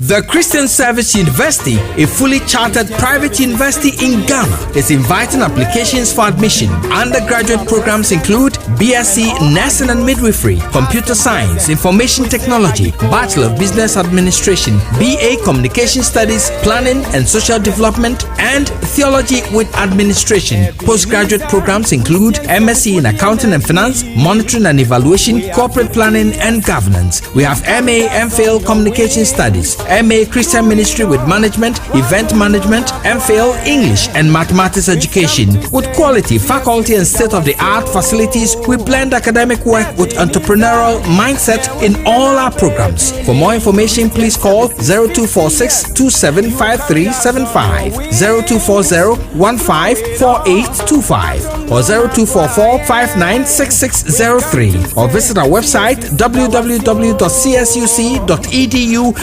CSU is located at Odenaho Kwadaso on the Kumasi Obuasi Road, 100 meters off Star Junction. Choose CSU today to secure the future of Africa. and to make him better known. That's Let me see. She's never had a toothache before. There might be a cavity. Don't you use Pepsodent? We used to, but I'll try the new one. Ah, that's why. But doesn't every toothpaste give cavity protection? Not really. Pepsodent's Cavity Fighter repairs tiny invisible holes to give 10 times stronger teeth. Will you trust Pepsodent? Definitely. Pepsodent, 10 times stronger teeth. Use Pepsodent's Cavity Fighter.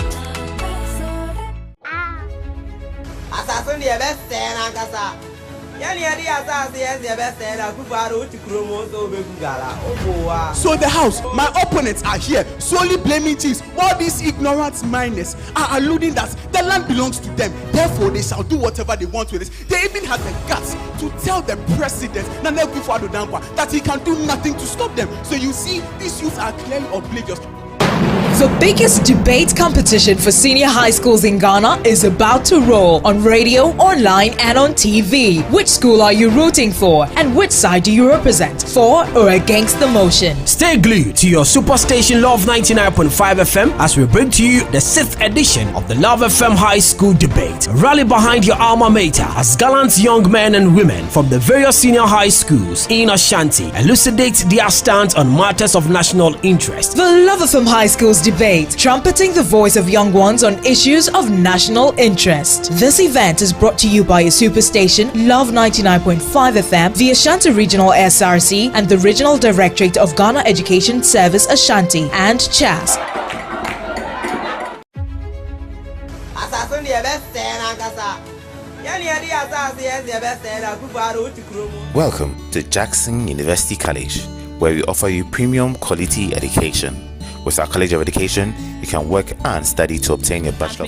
Wherever you are watching us from, you're watching us on Joy Learning TV, on your multi-TV digibox, and listening to us on radio on Love 99.5 FM. You can also do same by watching us on Facebook and YouTube. All you need to do is to search for LUV 99.5 FM. Now, contest 8 is going to be between Konongo Odumase Senior High School and Osei Tutu Senior High School. They are going to argue for and against the motion. Teacher apathy is the cause of falling standards of education in public schools and code. We have Konongo Odumase arguing for the motion and Osei Tutu Senior High School arguing against the motion. Like we always do, let's find out from them. For me, it's more or less like the icing on the cake for me. The things we hear from our teachers and our supporters here, they are once again going to share with us. I'm going to start off this time from this very beautiful lady here on my right, and she has this lovely vest. What's your name, please? My name is Moabum Andrea, a student of Konongo Odumase Senior High, and our message is short. Veni, vedi, vecinos. We came, we have seen, and we shall conquer. Thank you. Okay, and let me move to this student also here from Osei Tutu Senior High School. What message do you also want to share with us? Okay, so thank you. My name is Inshaba Kwesiamanko Alfred. Osei Senior High School, SRCWDS President. Okay, so this particular debate, we came with one particular magnitude, and I think with God all things are possible. Thank you very much.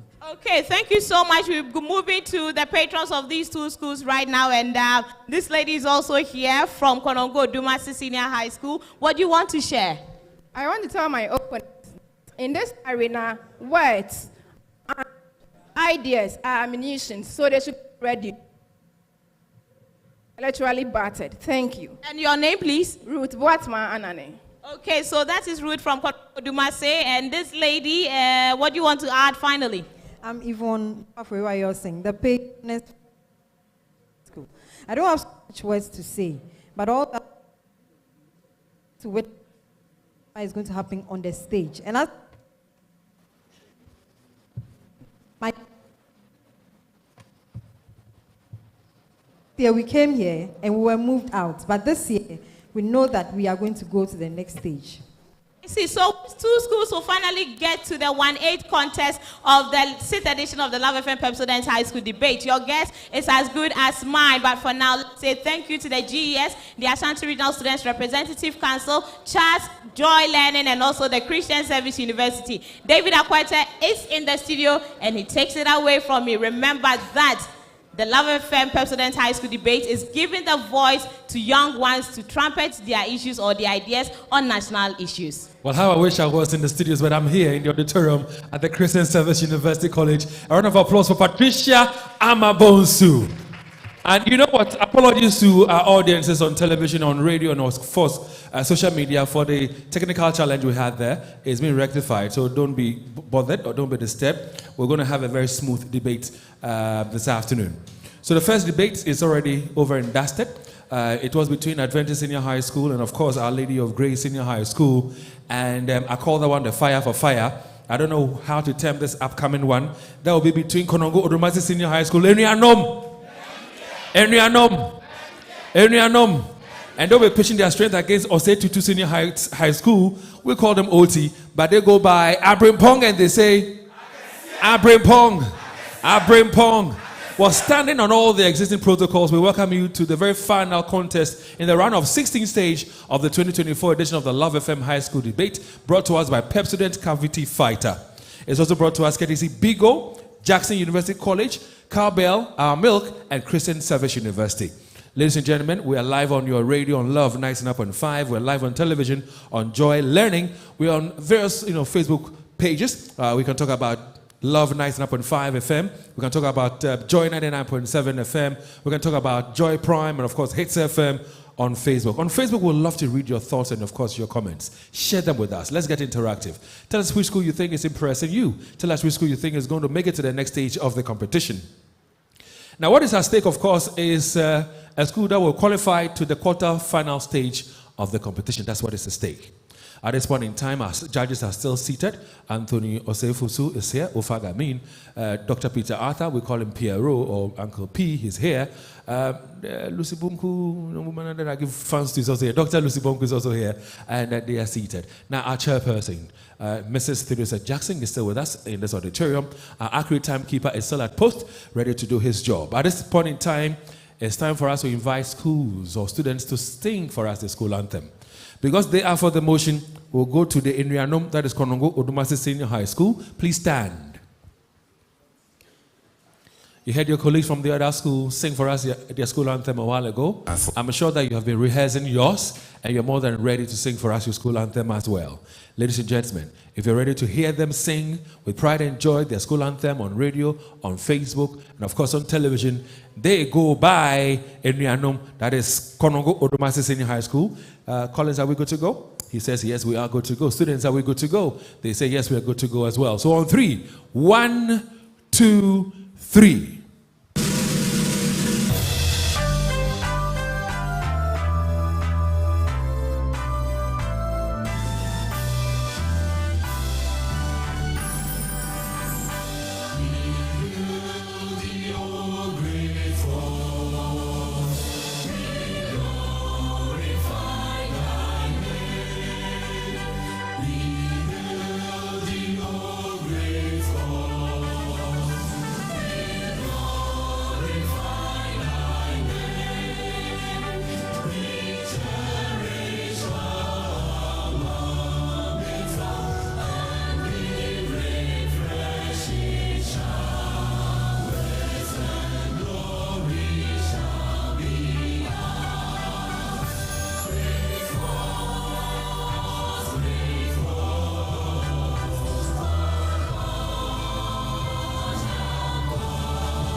School anthem for Konongo Odumase Senior High School.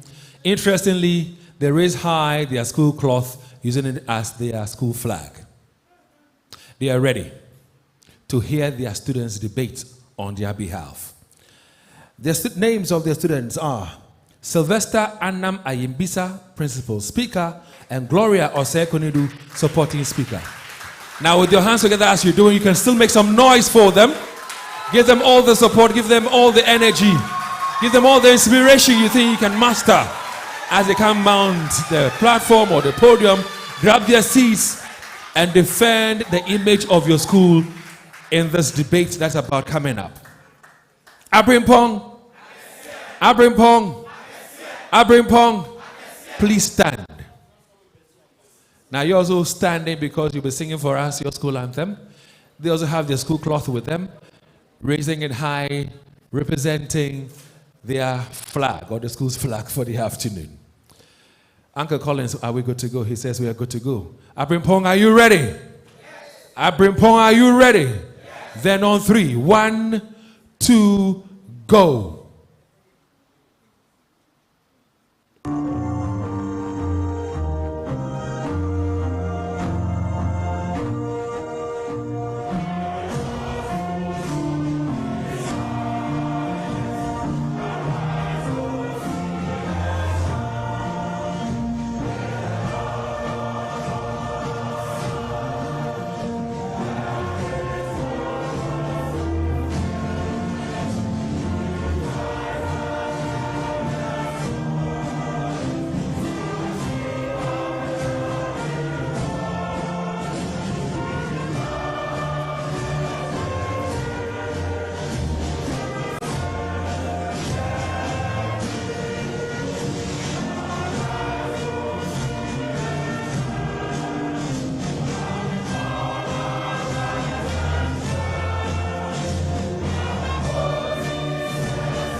That was the school anthem for Konongo Odumase Senior High School. Sorry, OT, Osei Tutu Senior High School. They are bring pongs. Now, their debaters for the afternoon are Apuri, Gerald, Wimbasua, and Isaac Kweku Yaboa. And there, I can see them from where I'm standing. Apuri, Gerald, Wimbasua, and Isaac Kweku Yaboa, the supporting speaker. And there they are. Okay. Now, for your information, their motion is teacher apathy is the cause of falling standards of education in the public school or in public school. Konongo Odumase Senior High School, they are for the motion. OT are against the motion. The accurate timekeeper is still seated, ready to do his job. But the chairperson, if we were, so we have the green light to roll. So because they are for the motion, we'll call on Sylvester Anam Ayimbisa, principal speaker for Konongo Odumase Senior High School, to start the debate for us.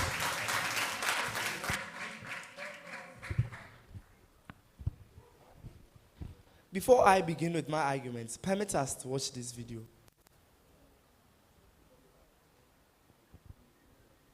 The outstanding chairperson, bold and impartial panel of jury, accurate timekeeper, distinguished guests, ladies and gentlemen, a wonderful day to you all. Representing Konongo Odumase Senior High School, I am Sylvester Anam Aimbisa, the principal speaker, speaking for the motion on board quotes. Teacher apathy is the cause of the falling standard of education in our public schools, on quotes. Being the first speaker to speak on this motion, it remains my highly enviable duty to demystify certain key terms used in the motion for the better understanding of all and sundry. Teacher apathy, according to the Cambridge Dictionary, is the lack of enthusiasm, interest, and concern by teachers towards their responsibility of teaching. Our standard of education literally means the degree or the level of knowledge and skills to be attained by an individual within a certain level of their education. All in all, the motion seeks to make it clear that the lack of interest, concern, and enthusiasm on the side of teachers contributes greatly to the decline in our standard of education in the public schools. This, my supporting speaker and I wholeheartedly affirm. The chair, the house. It saddens my heart and it gladdens my heart that we are here to discuss a massive crisis that poses threats on the very foundation of our country's educational system. That is our public schools. The house, the beacon of knowledge, is now struggling to provide our children with quality education. So it is providing it with quantity education. Funny, right? And the cause of this crisis lies in these questions. 1. What happens when those tasked with shaping young minds lose their passion and purpose? 2. Do we blame students for lacking motivation when the teachers teaching them seem equally unattached? 3. Do we blame the curriculum for being archaic when the teachers seem unattached to what they are teaching? Or 4. Can we expect progress when those responsible for inspiring and guiding our students have lost enthusiasm? We are not here to proclaim teachers as lazy or emotionless. No, because as time changes, people also change. But for teachers to change at the expense of our students in the public schools is highly unacceptable. Our argument today will be seen under the following. 1. Who is a teacher? 2. What are some roles of a teacher? 3. What are the causes of apathy on the side of teachers? And 4. The effect of teacher apathy on our academics. 1. Who is a teacher? A teacher is an individual who has been professionally trained to use various methods to demonstrate and explain various concepts to a variety of individuals with different learning styles. What then are the roles of a teacher? A teacher is to guide and protect his children in order for them to succeed. A teacher also serves as a positive role model so that students can look at him to succeed. The house. What then are some causes of apathy on the side of teachers? Little or low salary, harsh or unfavorable working conditions, inadequate or poor infrastructure, amongst others, all contribute to the falling standard of our education. The house, the effect of teacher apathy on our educational system is literally discussed today. That is the falling standard of our education. My first point for today is that student learning and development is hampered by teachers who use outmoded and ineffective teaching methods, and these teachers are mostly indifferent teachers. The house. Teachers who are apathetic often resort to the use of outdated and outmoded teaching practices, even after they've been taken through seminars to update and upgrade their teaching skills. The house. Instead of employing methods like interactive and student-centered approach, teachers only rely on rote learning and lectures. Lectures what happen in most of our public schools as a case study.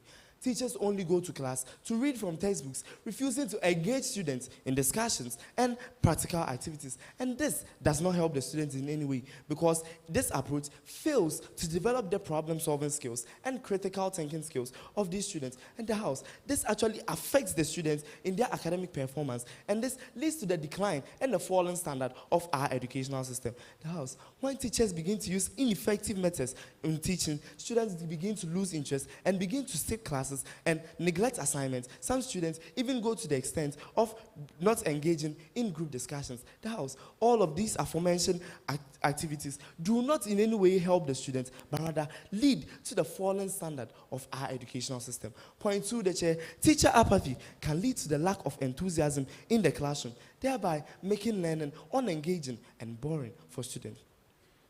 The lack of enthusiasm can lead to the development of bad study habits. Most often, teachers who are apathetic do not show any signs of interest, excitement, or passion for teaching the house. And this affects our students in adverse ways, because when students begin to lose interest in what is being taught, they begin to neglect assignments, they skip classes, and do not even engage in discussions. The few students who will also come to class will be seen dozing off in the middle of the lessons of this teacher. The house. This is not in any way helping our system of education. Consequently, the students' grades suffer, and they fail and struggle to meet the academic needs of the curriculum. The house. This greatly affects the standard of education in our public schools. Point 3, the chair, apathetic teachers in public schools fail to create a bond, a strong relationship between their students as compared to teachers in the private schools. The house. Teachers who are apathetic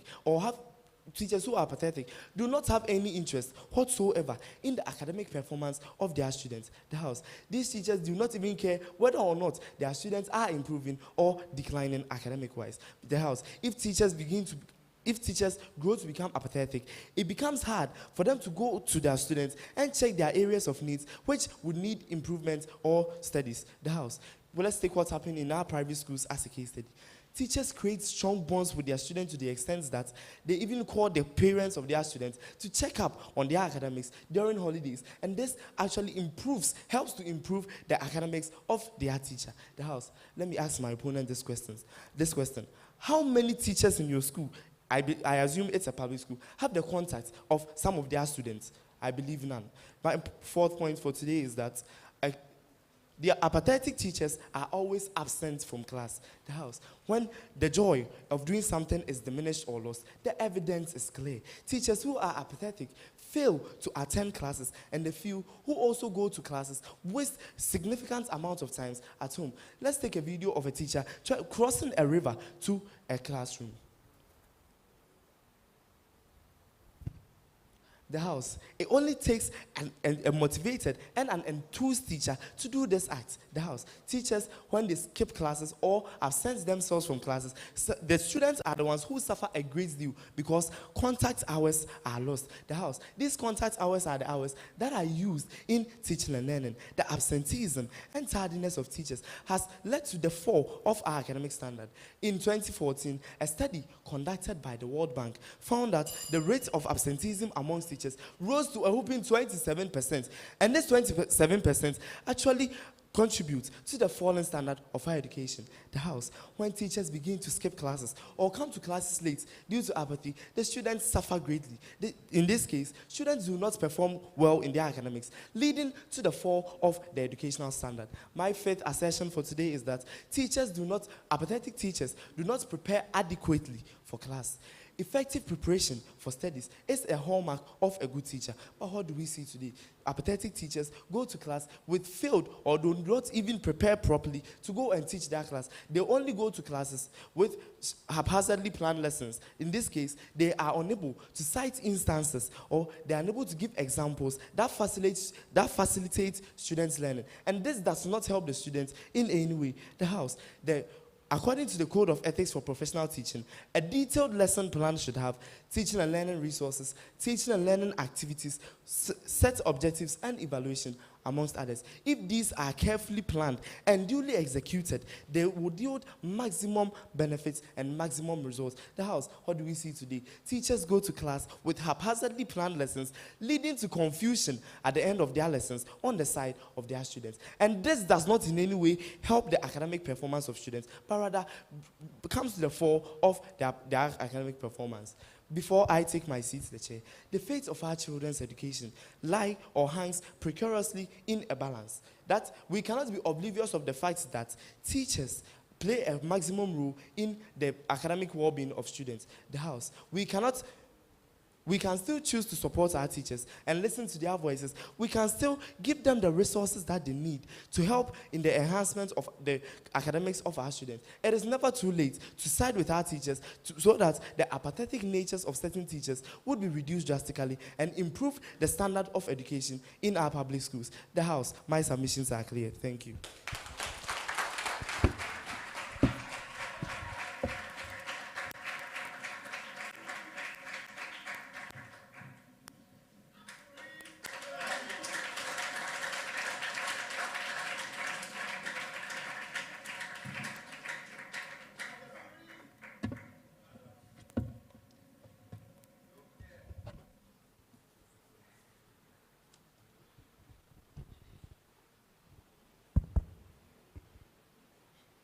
Ladies and gentlemen, let me tell you a story.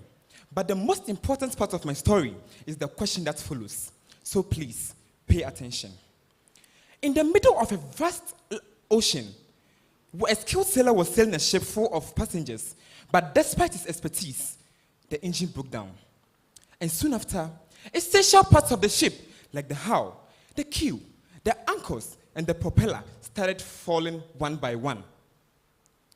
The hull, which provides protection for the ship, lost its strength, and the keel, which balanced the ship, started to weaken and crack.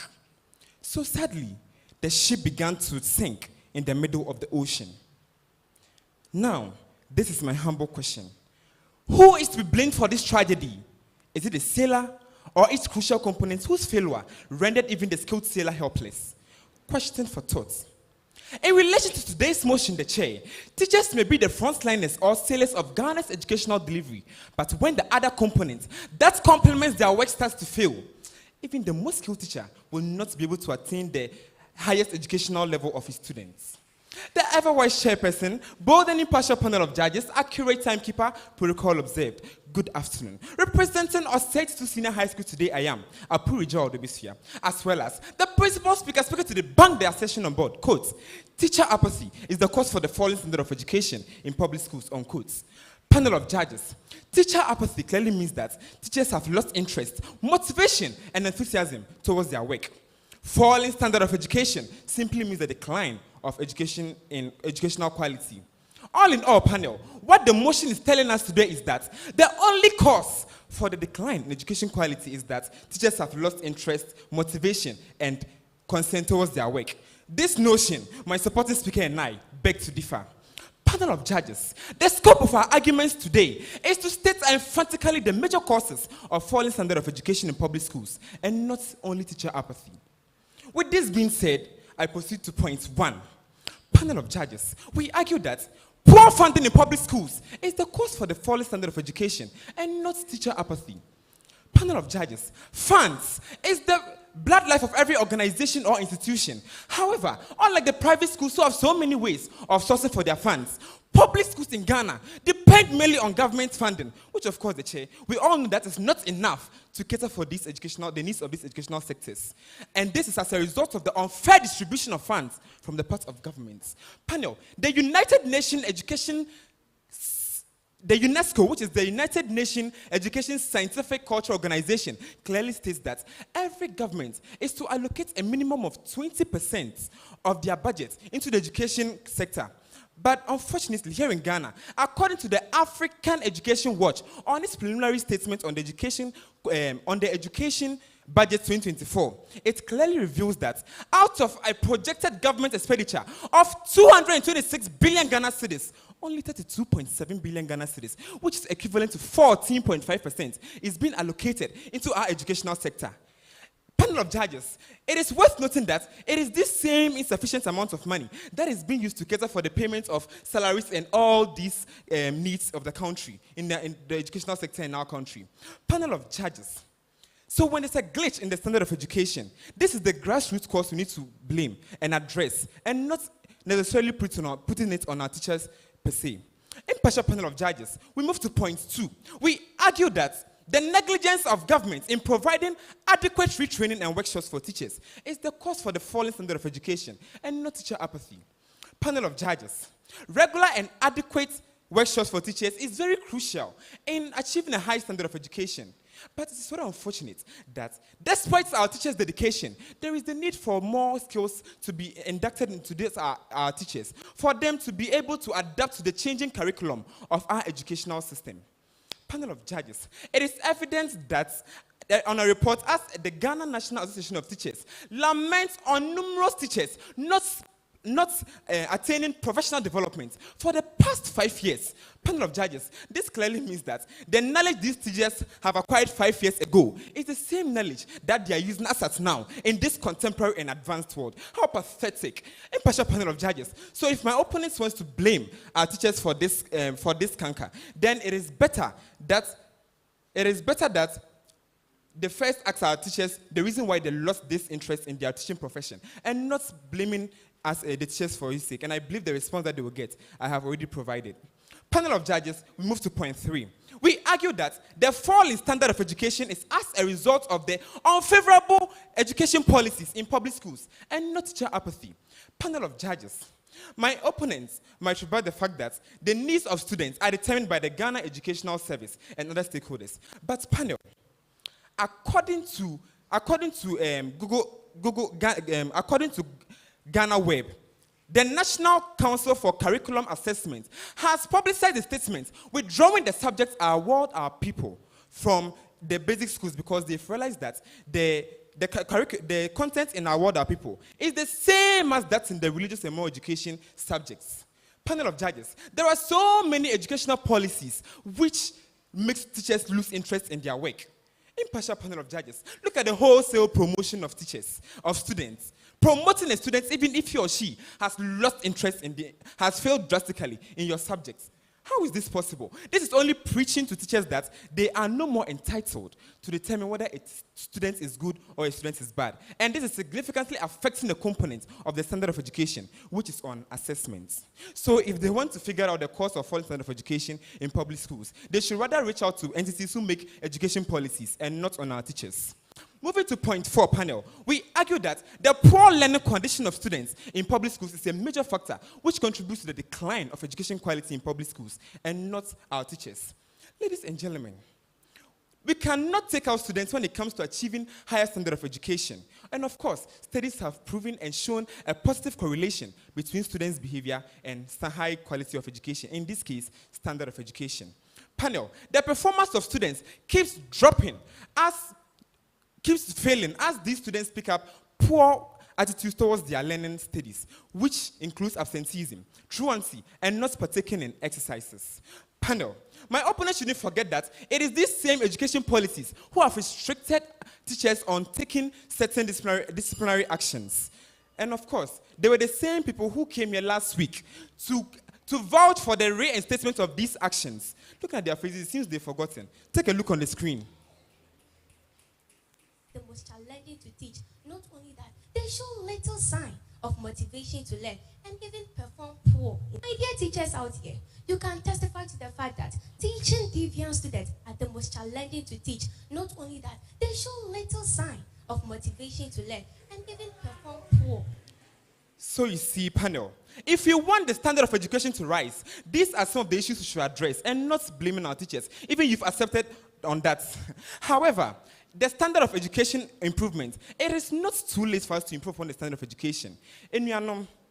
Please help us address this poor attitudes of students in our respective schools, and it will shock you to see the way the standard of education will be at its peak, and not necessarily blaming it on teachers. Because fellow students, the behavior we put up in school also portrays or determines the interest that teachers will have in their teaching profession. Moving to point 5, panel. We argue that the politicization of education system, especially in public schools, is a major reason for their declining standards. Impartial panel of judges, when politicians with their own agendas interfere with how schools are run, decisions are made for public gain or political gains rather than for the benefits of students. This results in poor management and mishandling of important issues. Panel, there are situations where political appointments result in positions as administrators and teachers, leading to poor management and decision making. The chair, we have seen projects abruptly collapse, all because of political reasons. It's clear that removing political influence from public schools is far more crucial than blaming teachers for their lack of enthusiasm. Panel, we need to focus on depoliticizing our schools to ensure that they run efficiently and in the best interest of students. Impartial panel of judges. Now, our opponents clearly came here to make hasty generalization, and they did this by attributing the actions of few teachers, that is absenteeism, to the whole teaching profession. And this can be accepted in today's argument. Impartial panel of judges now permits me to use one of their evidence for rebuttals. In this evidence, our opponents clearly brought an evidence that the effect of the teacher's teaching style on students' motivation. How is this possible? Have you asked yourself the main reasons why teachers have lost interest in their teaching? Panel of judges, we have to prioritize other factors because the standard of education is a complex entity on its own. So thereby, when we take out one of its components and attribute it to as a blame in the front side of education, which is teacher apathy, we are not doing this for the better sake, but rather we are causing more harm than it. Therefore, we need to address other issues relating to this in order for us to provide. Thank you so much.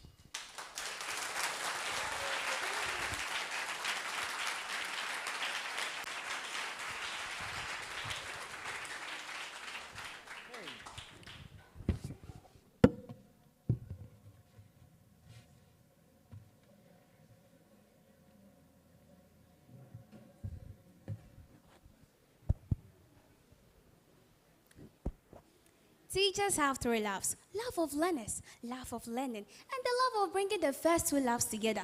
But this saying from an American composer, Scott Hayden, accentuates that teachers are having the ultimate love. But when apathy falls on their side, automatically the standard of education will fall from its peak into a great dungeon. Greetings to the Vice Chair, panel of judges, accurate timekeeper, all protocols duly observed. I bear the name Osei Tutu, representing Konongo Odumase Senior High, and the supporting speaker speaking for the motion. Quote and unquote, teacher apathy is the cause of the falling standard of education in public schools. The House, my premier assertion is the fact that apathetic teachers fail to give constructive feedback or guidance, leaving students unsure of how to improve.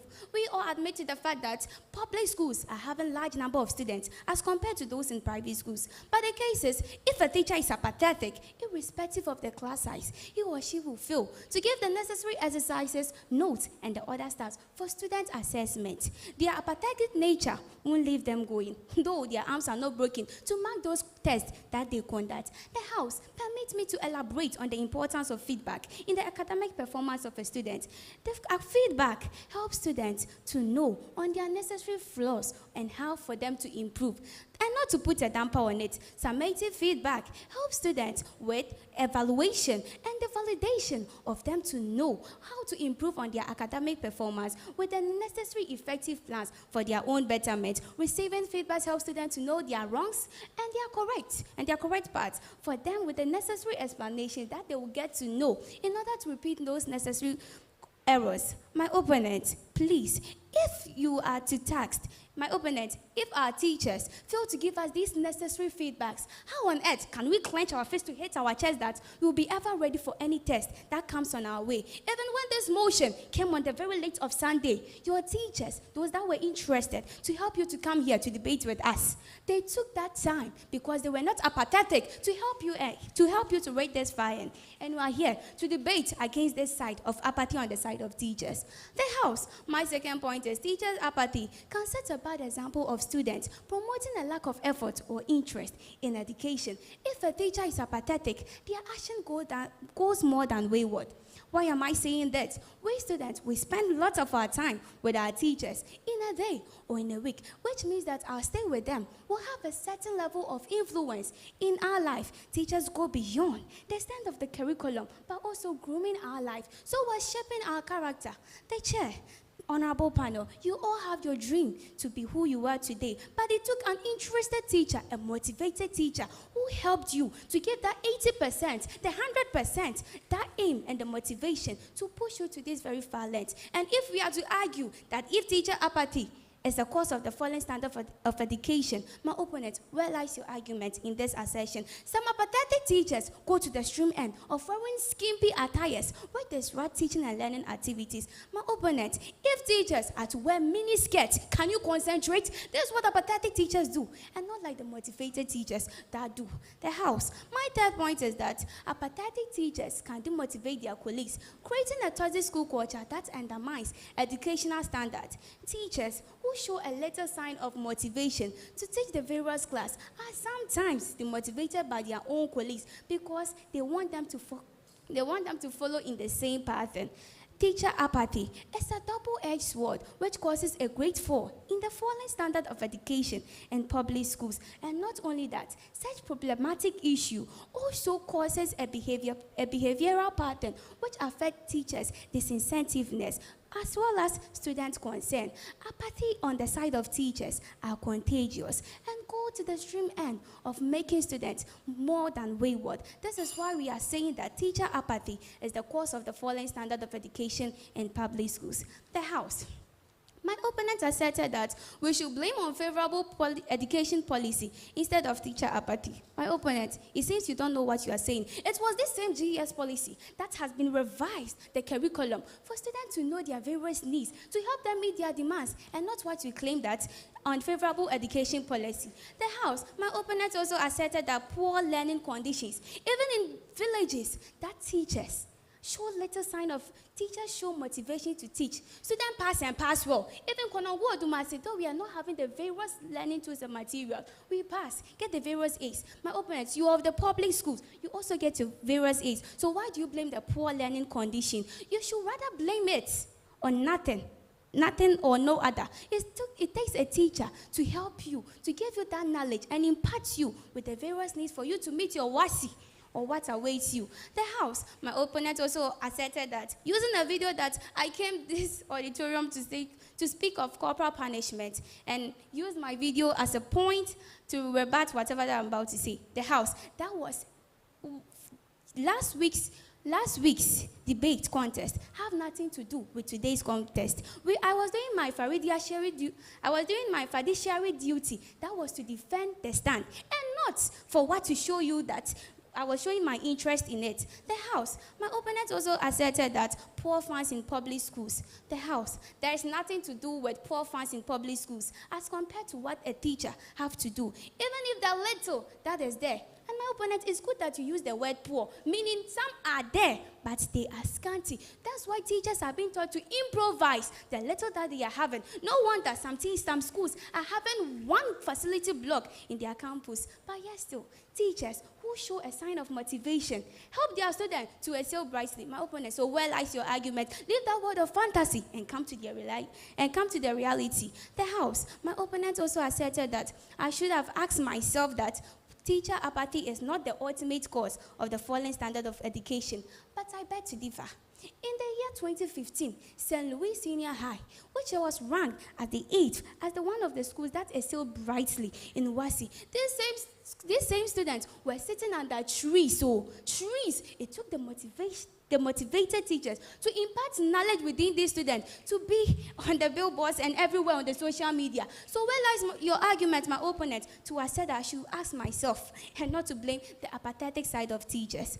The house, the velocity of my opponent's assertion is at rest and does not have power to overcome doubt, but it is without thank you.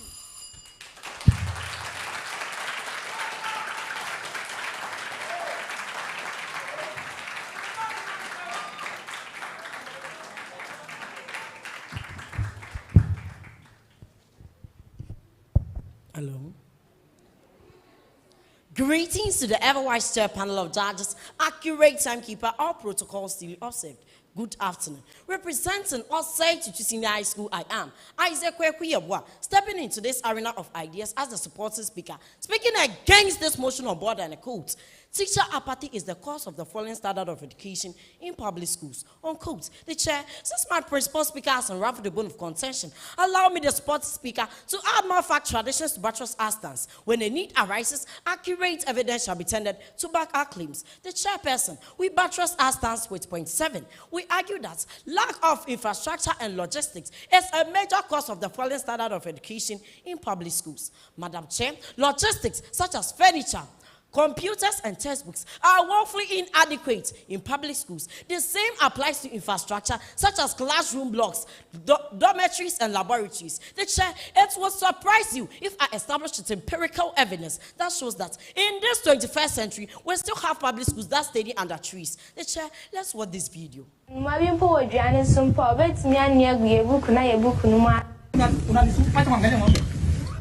When I say more, the chair, how can we improve the standard of education in our public school where these students are learning alongside with cows and birds? How pathetic. The chair, we move on to point 7. We argue that poor parental involvement in public school is also a major cause of the falling standard of education.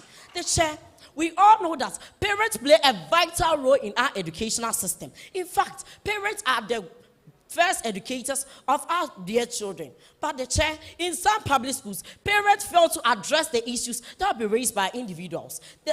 In some cases, where students even skip class hours to work with their parents in places like markets and farms, they chair the house. This deficiency gradually limits students' progress in schools. The chair, despite teachers' concern, they chair the house. A research conducted by Busumche District Directorate of Education in 2013 has cited that irresponsible parenting is as a major challenge confronting the development of education in the district. Hence, the falling standard of education shouldn't be attributed to teacher apathy, where parents are not contributing their quota as expected. The chair, we move on to point 8. We argue that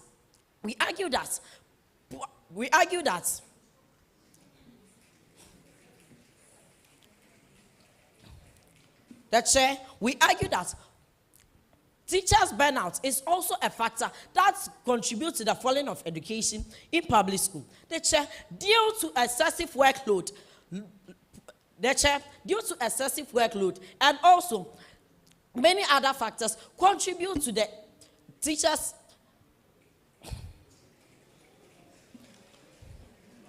the chairperson, due to excessive workloads, long hours teaching, handling class sizes, especially in schools, have inadequate teacher staffs, and higher expectation for teachers, among other lead to stressful and burnout, causing teachers appear apathetic. The chair, the house. We have teachers that contribute better and positive to our educational system, regardless of their challenges. The chair, the house. According to Graphic Online reports that teachers, when we reduce teachers' workload, it will help us achieve a better standard of education in public schools. The chairperson, we even have teachers that use their own pocket money to build libraries for their school. So my opponent, where lies your assertion that teacher apathy is the cause of the falling standard of education in public school? It seems your arguments are lost in the sea of variables. You saw for S is clarity. The chairperson, before I resume my seat, let me rebut my opponent's assertion made on the grounds that teacher apathy leads to direct impact. The chair, this is a fallacy called oversimplification. This is because my opponent assumed that teacher apathy is the cause of the falling standard of education, ignoring the major and significant factors that contribute to these complex issues. The chair, my opponent also alluded that lack of enthusiasm and motivation is also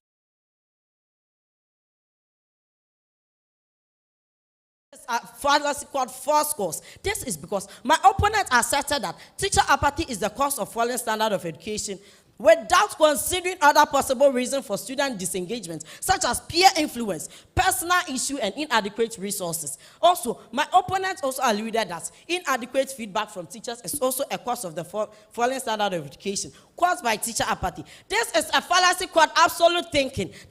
This is because my opponent asserted that teachers never provide constructive feedback, ignoring the possibility that teachers may face barriers such as heavy workload, difficult classroom dynamics that hinder their ability to provide feedback. My opponent tried to show a video of how a teacher is crossing a river to teach. This shows that they are more dedicated, contribute positively to our educational cycle. And you are here blaming teacher apathy. It seems you side with us, or you've deviated from the motion. My opponent said, teacher use outmoded teaching methods to teach. Without effective training, how can teacher adapt to the new methods of teaching? The government is rather responsible to create effective training for teachers. Hence, the teachers are not to be blamed. It seems you deviated from this motion. My opponent, do your research well. The house. In penny for will baby say, this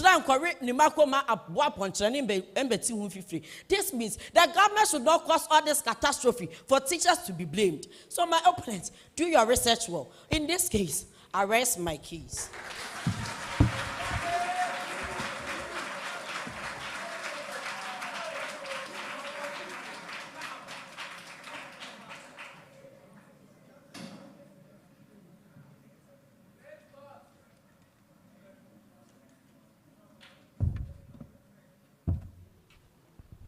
The outstanding chairperson, my second coming here is to give a decent summary of the points raised by my wonderful supporting speaker and I. We argue that 1, students' learning and development are hampered by inefficient or outmoded teaching strategies used by indifferent teachers. 2, teacher apathy can lead to the lack of enthusiasm in classroom, making learning unengaging and boring for students. 3, apathetic teachers fail to build strong relationship with students. 4, apathetic teachers are likely to be absent or late, disrupting learning environment for students. 5, apathetic teachers do not prepare adequately for lessons. 6, apathetic teachers will not provide constructive feedback or guidance, leaving students unsure of where to improve. 7, teachers' apathy can set a bad example for students, promoting a lack of effort or interest in education. 8, apathetic teachers can demotivate their colleagues, creating a toxic school culture that undermines educational standards. The House. My opponent asserted that the lack of infrastructure and resources contributes greatly to the fallen standard of education. It's true, though. But the House, this lack of infrastructure you speak of contributes to the lack of interest in the teacher, because when a teacher comes to class and then the buildings are not proper, the individuals in this circumstance will not even have the zeal or the enthusiasm to teach. Another instance is when a teacher drew a whole computer set on the board and then taught the students, the House. Even without a computer, in a physical computer in the class, this enthusiastic teacher was able to teach his students to understanding. So where lies your argument? The House. My opponent came here trying to tell us to do our research and etc. The House. My opponent, your sole assignment here today is to defend your stance, not to tell me what to do. Again, my opponents came here to tell us that teacher burnout is to blame for the fallen standard of education. The House, teacher burnout contributes to the lack of enthusiasm and interest in teachers. So at the end of the day, it's still teacher apathy, or isn't it? Again, my opponents came here to speak about class size. The House, class size had nothing to do with the performance of students. You can put 10 students in a classroom and give them an apathetic teacher. Hey, they will still fail. But if there are 60 students in a classroom and the teacher is motivated, the House, they will pass with flying colors. My opponents again argued that my opponents came here to tell us that we played a video. I do not remember when I played the video in my presentation. The video didn't even come, so where lies your argument? My opponents, again, came here to tell us that poor funding brings about the fallen standard of education. The House, this poor funding you speak of contributes to teacher apathy. And the teacher apathy we speak of is what is causing the fallen standard of education in our schools. The House. In my opponent's anthem that they sang, they said, and I quote, to achieve academic excellence. How do you achieve academic excellence if your teachers are apathetic? The House. My opponents, I still waiting for you to come and answer that. According to the story my opponent told, they said when the experts on the ship fell, the whole ship collapsed. It's the same thing in our school setting. When the teacher who has the expertise fall, the whole educational system crumbles. So where lies your argument? My opponent again came here asking about how apathy came, the house. The apathy that came, the teacher apathy, was caused by all the factors that they came here to mention. Lack of infrastructure, little funding, government policies, etc. All this contributes to the cause of teacher apathy. So where lies your argument? My opponent again came here to tell us that entities that make educational policies are to blame. The house. All these entities that make these educational policies involve the Ghana National Association of Teachers. I do not think that this association is made up of politicians, but teachers. So where lies your argument? My opponent again came here to tell us that we came here some days ago to argue about corporal punishment. As excellently said by my supporting speaker, what happened that day and what happened today have no synonym, or they are not to be used with each other, because we came here to only do our fiduciary duty, because it's similar to when a policeman is tasked to arrest his son for committing an offense. The fact that he is a policeman and he's the son of the offender does not mean that he won't arrest him. He will indeed arrest him. Again, my opponents came here to talk about poor attitude of students. The house, when teachers are apathetic, it goes a long way to affect the students to be also apathetic in their studies. Before I take my seat, permit me to make it clear to my opponents here that we are not here to fight. Looking at the presentation of my opponents here, it seems they came here to pick bones with us. The house, this is an educational activity that demands the airing of our ideas and not to fight each other. At this juncture, I'll call upon all and sundry to rally behind the winning team as we forcefully affirm the motion that quotes, teacher apathy is the cause of falling standardification in public schools, unquote. Thank you.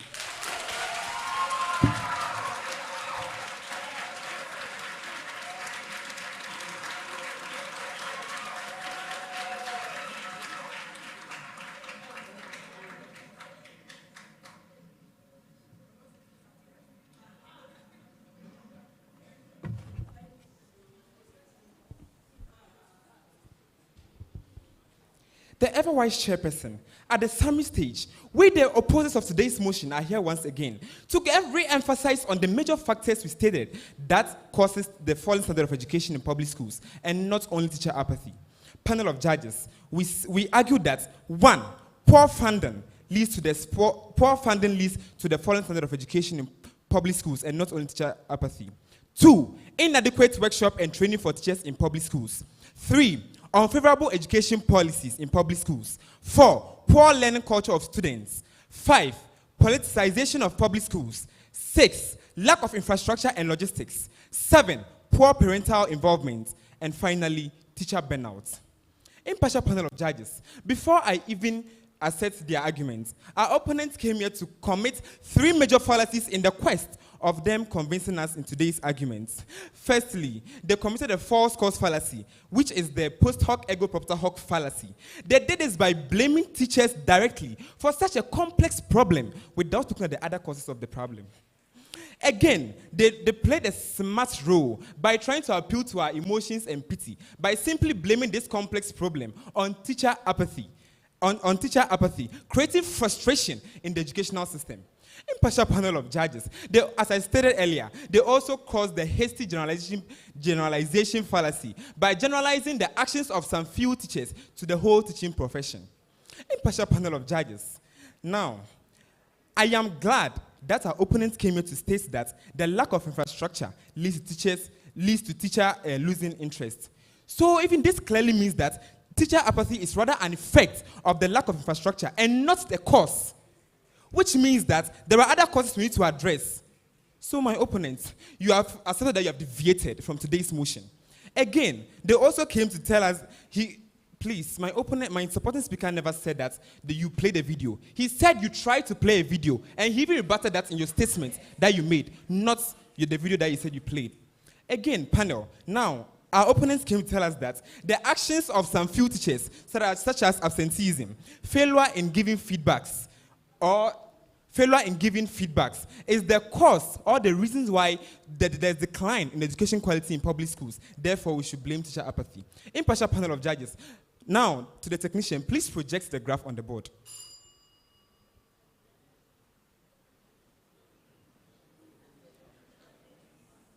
Impartial panel of judges. Now, impartial panel of judges.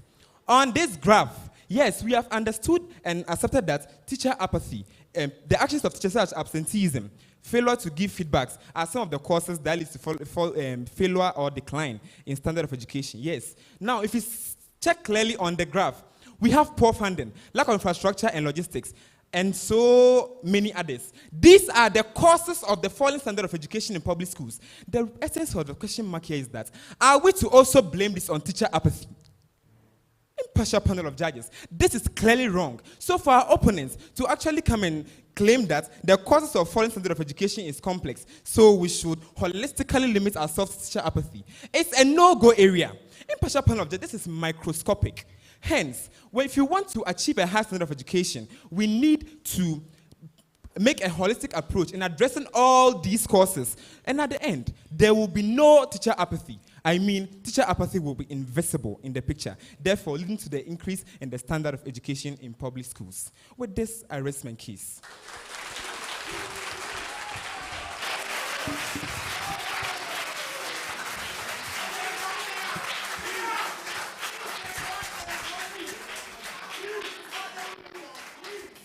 So, you know what they do?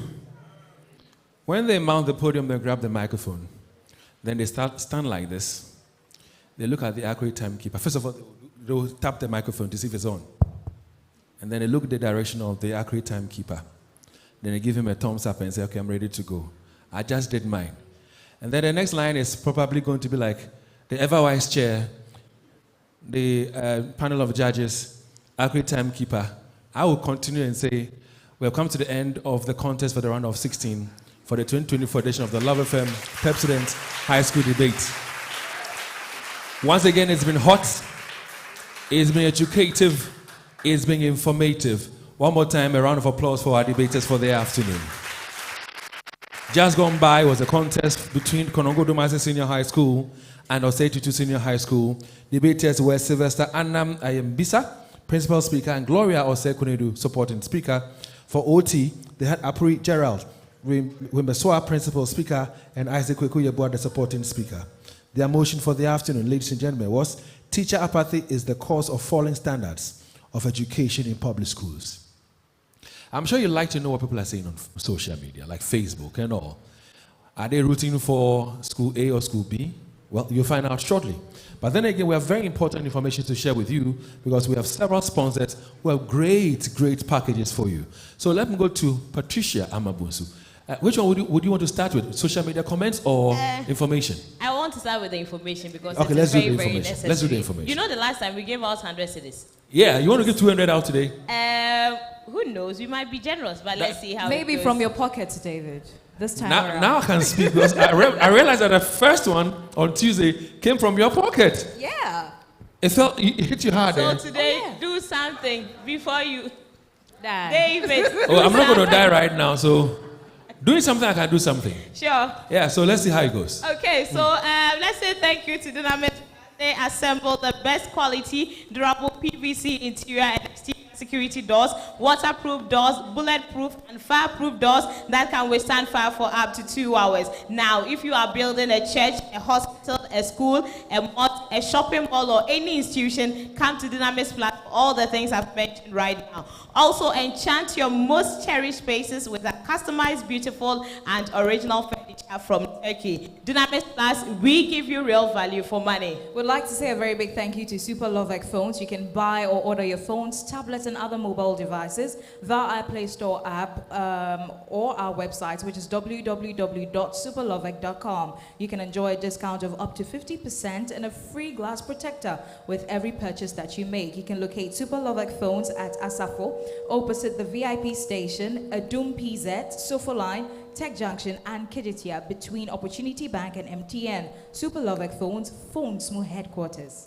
Let's also say thank you to New Generation Investment Services, offering managed investment, assisting with our pension planning, and also managing our Tier 2 and Tier 3 pensions. Life can be very, very unpredictable, so you need to secure your future today with our Nidaswa Mutual Fund, our NGIS Money Market Fund, and private funds. Talk to our seasoned advisors today about your investment goals and aspirations. The Securities and Exchange Commission and also the National Pensions Regulatory Authority have all licensed NGIS. NGIS, we say, achieving excellence result on your investments. And every child with a good future depends on the foundation laid by their parents. Are you a school or parent looking for quality NACA and GES approved English, science, mathematics, and computing books for your ward?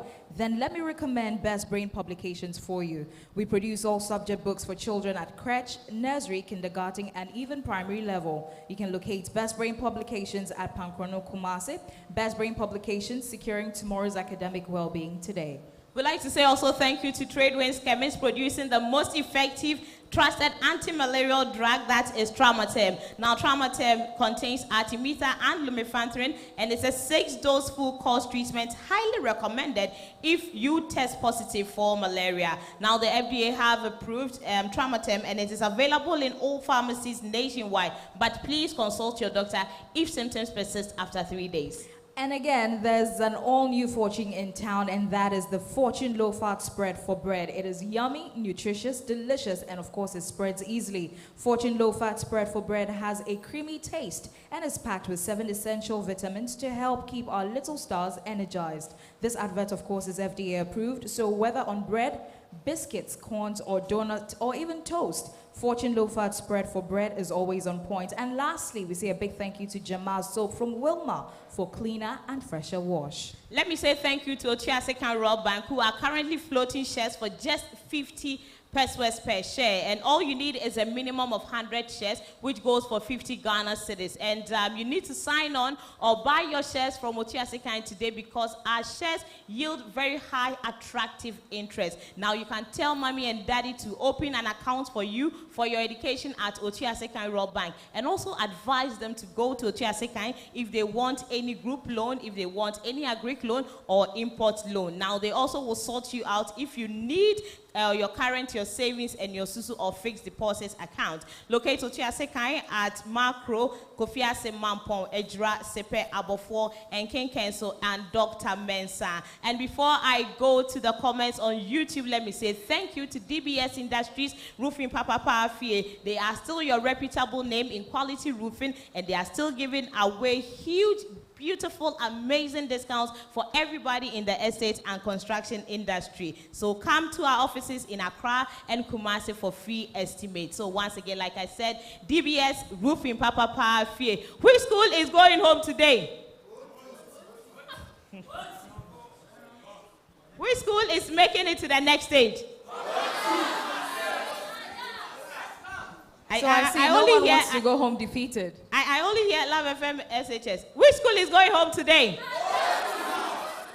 Anyway, let's check the comments that you have put up on our YouTube channel. I must say for now, it's quite interesting how it's all coming out, but we appreciate it. You can send us yours if you are watching us on Joy Learning TV, I must say, and if you're also listening to us on Love 99.5 FM. And the comments here, hey, David, Becca, please, can you take over from me? The way so the comments are coming, let me do what we have on missing Facebook. Right here. Let me do what we have on Facebook. So Henry J says, Abrimpong all the way. Maxwell J says, it's done and dusted by Konongo Odumase Senior High School. Thumbs up to all the debaters. Roland Sapon says, Abrimpong is debating who is cause. Benedict Odrogeshan says, the lyrics of the anthem say it all, OT now and forever. Emmanuel Debank says, please tell my brothers that Kuhis is waiting for them in the next stage. They should discipline costs and be fast. From Pong says that talking is less and the action is more. Shout outs to OT boys. Benedict Odro says the Acacia effect. Isaac, little but mighty. Roland Sapon says OT's Isaac, give it to them. Kerry Daniel says, indeed, they came, they have seen, but I am not sure they can conquer. Heat to OT. Alfred Krampa says, Abrimpon all the way. Yafo Suyahema says, go Konongo Odumase. Veronica Abena says, relax and talk the facts, Gerald. Wonder Boy also says, go high. OT boys, you are good. Ryan Chere says, the boys are really good. The sky is always blue. Alpha Bull Aquasin team says, go across. We are very confident that victory will crown your efforts. Ryan Chere says, the real debate is here. Hey, Asemaba. Okay. Asemaba. Well, let's jump to YouTube right now. And Ayanori Jeffrey says, Agnes, you've got this. Lukambe Jr. says, a teacher, and he adds fire there. City says, shout outs to Priscilla sitting in the OLAG audience. And Joseph Ayim says, a teacher, we love you. Esiako Prince Charles says, all lies, OLAG. Lady K says, Adas, go and sleep because OLAG have already won the job. And still some comments here. Ralph Bologa says, I hope I got your name right. He says, Salima Fire. Nanama says, we can't wait for Konongo Odumase to show their greatness once again. Victoria Jesse says, cause all the way. Radia Diary says, great cause all the way. Kwajo Boatin says, kudos to Adventist Senior High School. You nailed it. Rogers TV says, a teacher, just a bomb.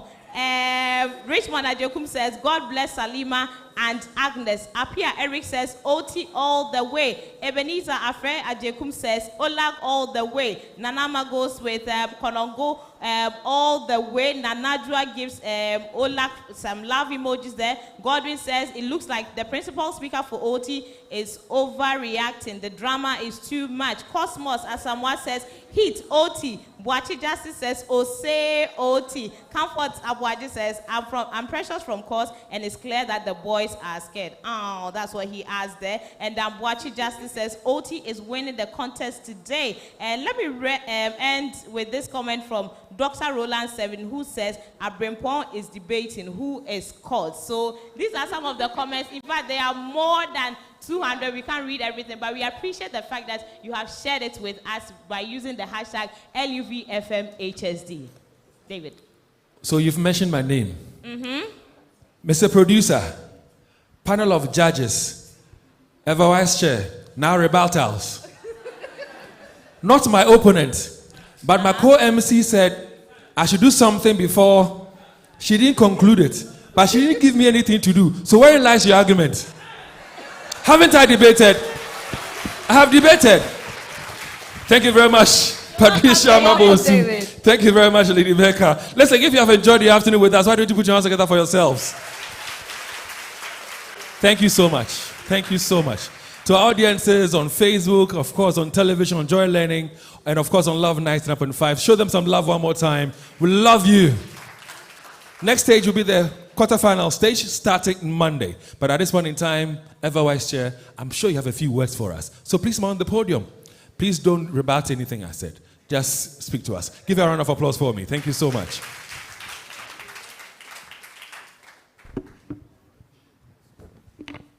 It's good you said I shouldn't debate, because as a hard-working teacher who went to Kumasi High School, and those days the school was tagged as the worst in the country.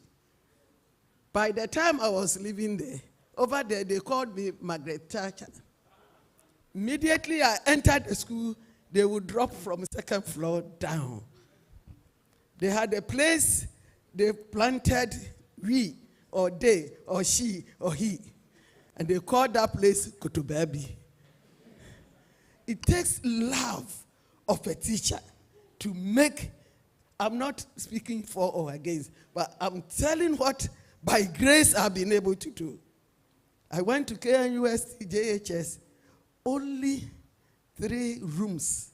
By the time I was leaving, over 30 classrooms. I established the landscape by my own funds. I established the lawn from the main entrance, the lawn. I had opposition that it was part of the botanical gardens. I shouldn't spoil the ecology.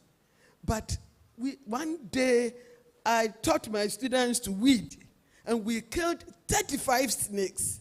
But I've said to myself, the Bible says it's an enemy. Why should I entertain a snake in my working place. So with my own resources, I've even told the VC, I established the loan. So when you enter KNUST, you see a nice lawn on your left, right down to the gym center. They don't even know who did it. You see, if you have love, my teachers here, the work we do, these days, people are teachers because they are job seekers. Not that they have the affection and the passion for the work they are doing. This is none of the debate, 1 or 4. But I want to use this platform to advise my fellow teachers that once you have decided to be a teacher, go forward to love. If you were to roast plantain on the street, you would have done it. So if you have decided to be a teacher, don't sit aloof and think that because I don't have this or that, I cannot do it. What is IELTS? International English Language Testing Systems. How many of you want to travel abroad? To go, Jackson University is there for you. If you want to go, even if you are a medical doctor, a nurse, a lawyer, whatever profession you have, if you want to work in Canada, US, Australia, you need to pass IELTS, International English Language Testing Systems. Without that, you will go to UK, anywhere, with first class as a doctor, and yet will be cleaning in the streets. In Ghana, British Council has awarded Jackson University as one of the best institutions that are training people with the IELTS. Tell your brothers, tell your relatives, anybody around that there is an institution which has helped so many people to travel outside. I said it 3 days ago. We've made many nurses travel to UK to go and work. But now doctors and nurses are on strike demanding for higher pay. So that has been put on hold. We know we will revisit that. A number have gone to Canada and then US to teach. And before we can help you, even to go and learn, study, you need to pass the IELTS. And the way for you to go there is through Jackson University College. Thank you very much. You know, they say when you have something to say it to the wind. God will hear, and God will give you an answer. You say, "Oh, assembly catching from Anambwa." I've been asking myself, hey, so I come and say, Ofag, Pierrot, and I say, Mama Lou. Now I know there's a Margaret Thatcher somewhere. Now I know that there's a nickname somewhere I can use as Margaret Thatcher. Please put your hands together for her for me. Hey, Margaret Thatcher. Yeah. Okay. But all the same, we're here. We've had a very wonderful time this afternoon. The results are in. Please join me here. Please join me. Please join me. Thank you very much. And so we're going to go through the results for you. The one in front of me is the first contest for the day. It was between Adventist Senior High School and Our Lady of Grace. I don't know, because I've not checked the results. I don't know who is going home and who is staying. So let me say, Etitre. Etitre. Etitre. If I don't see you again, I'll see you next year. Adoma. Adoma. Adoma. I don't know. If I don't get to see you in the quarterfinal stage, we'll see you next year. But put your hands together for your debaters. They were awesome. They were amazing. So let me go straight to the results. Adventist Senior High School, you were for the motion. So your results will be read first. So the lead judge ran us through the scoring, one of which was organization and clarity. So by way of organization and clarity, a judge scored for you, Adventist Senior High School, Kumasi, 25. One other scored 23. The other scored 23. So 25, 23, 23, that amounts to 71. Let's now focus attention on argument and development. One of the judges scored for you 21. Second judge says 23. The third judge says 23. 21, 23, 23, that amounts to 67. Effective use of rebuttal, which of course I didn't mind a while ago with Patricia Amabunsu. They didn't score me any point for me. But for Adventist Senior High, effective use of rebuttal, one judge says 7, the other says 6. The final judge scores 8. 7, 6, 8, that amounts to 21. Presentation style, a judge scored 11 for Adventist Senior High School. The other one scored 13. The final judge scored 10. 11, 13, 10.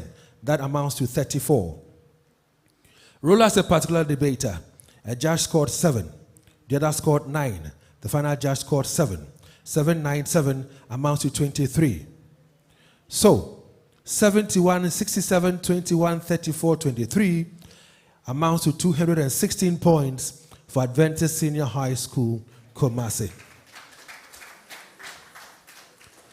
Our Lady of Grace, your results or your scores. Organization and clarity, you got 27 from one judge. You got 24 from another and 23 from the other. So 27, 24, 23 amounts to 74. Argument and development, a judge scored 24 for you. The other one scored 24. The other also scored 23. 24, 24, 23, that amounts to 71. Effective use of rebuttal for Our Lady of Grace. One judge scored 10. The other scored 8. The other one scored 9, amounting to 27. Presentation style for Our Lady of Grace. One judge scored 13. Second judge scored 14. Third judge scored 11. 13, 14, 11 amounts to 38. Role as a particular debater for Our Lady of Grace. One judge scored 8. The other scored 10. The final judge scored 7. 8, 10, 7 amounts to 25. So 74, 71, 27, 38, 25. Your points is 235. Now, during the lead judge's information,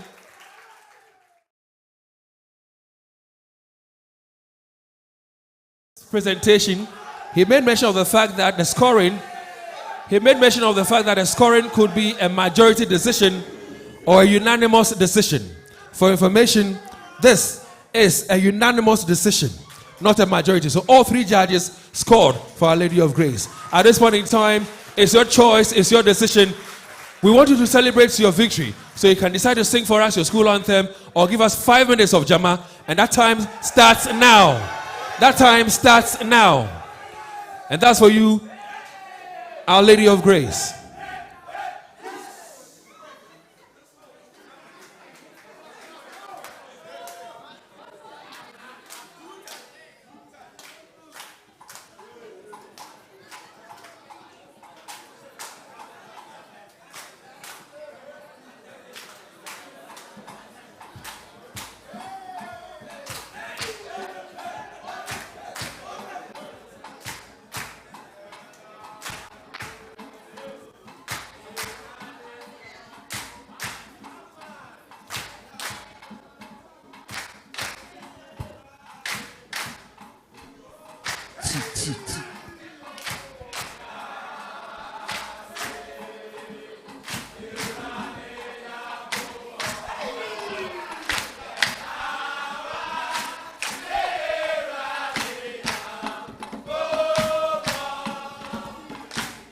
Yedawasi Yeradinya Kupo Yedawasi Yeradinya. Well, your journey is far, so we say thank you very much.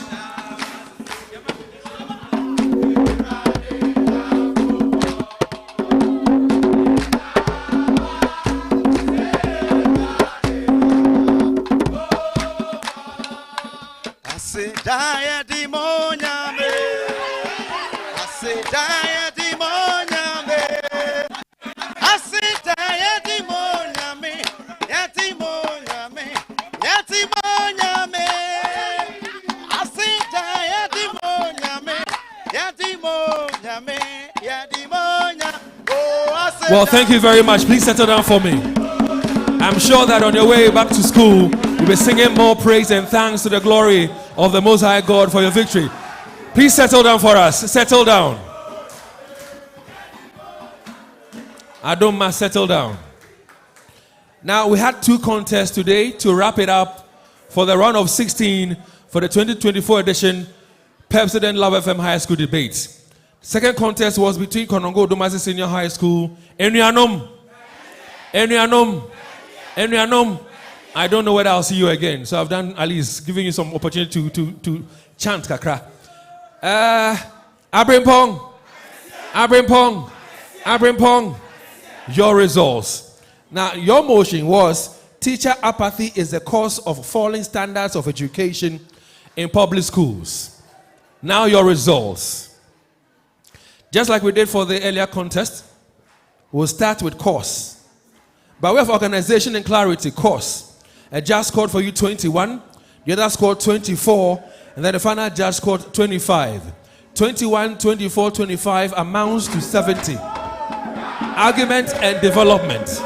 A judge scored for Konongo Odumase Senior High School 21, another scored 25, the final judge scored 22, amounted to 68. Effective use of rebuttal. Konongo Odumase Senior High School. A judge scored for you 10, another scored for you 10, the final judge scored for you 11. That amounts to 31. 10, 10, 11 amounts to 31. Presentation style. Course. A judge scored for you 12, another scored for you 12, the other scored for you 11. 12, 12, 11 amounts to 35. By way of role as a particular debater. Course. A judge scored for you 9, second judge scored for you 8, third judge scored for you 27, amounting to 24. So let's put your results together. 70, 68, 31, 35, 24. It amounts to 228 points for course.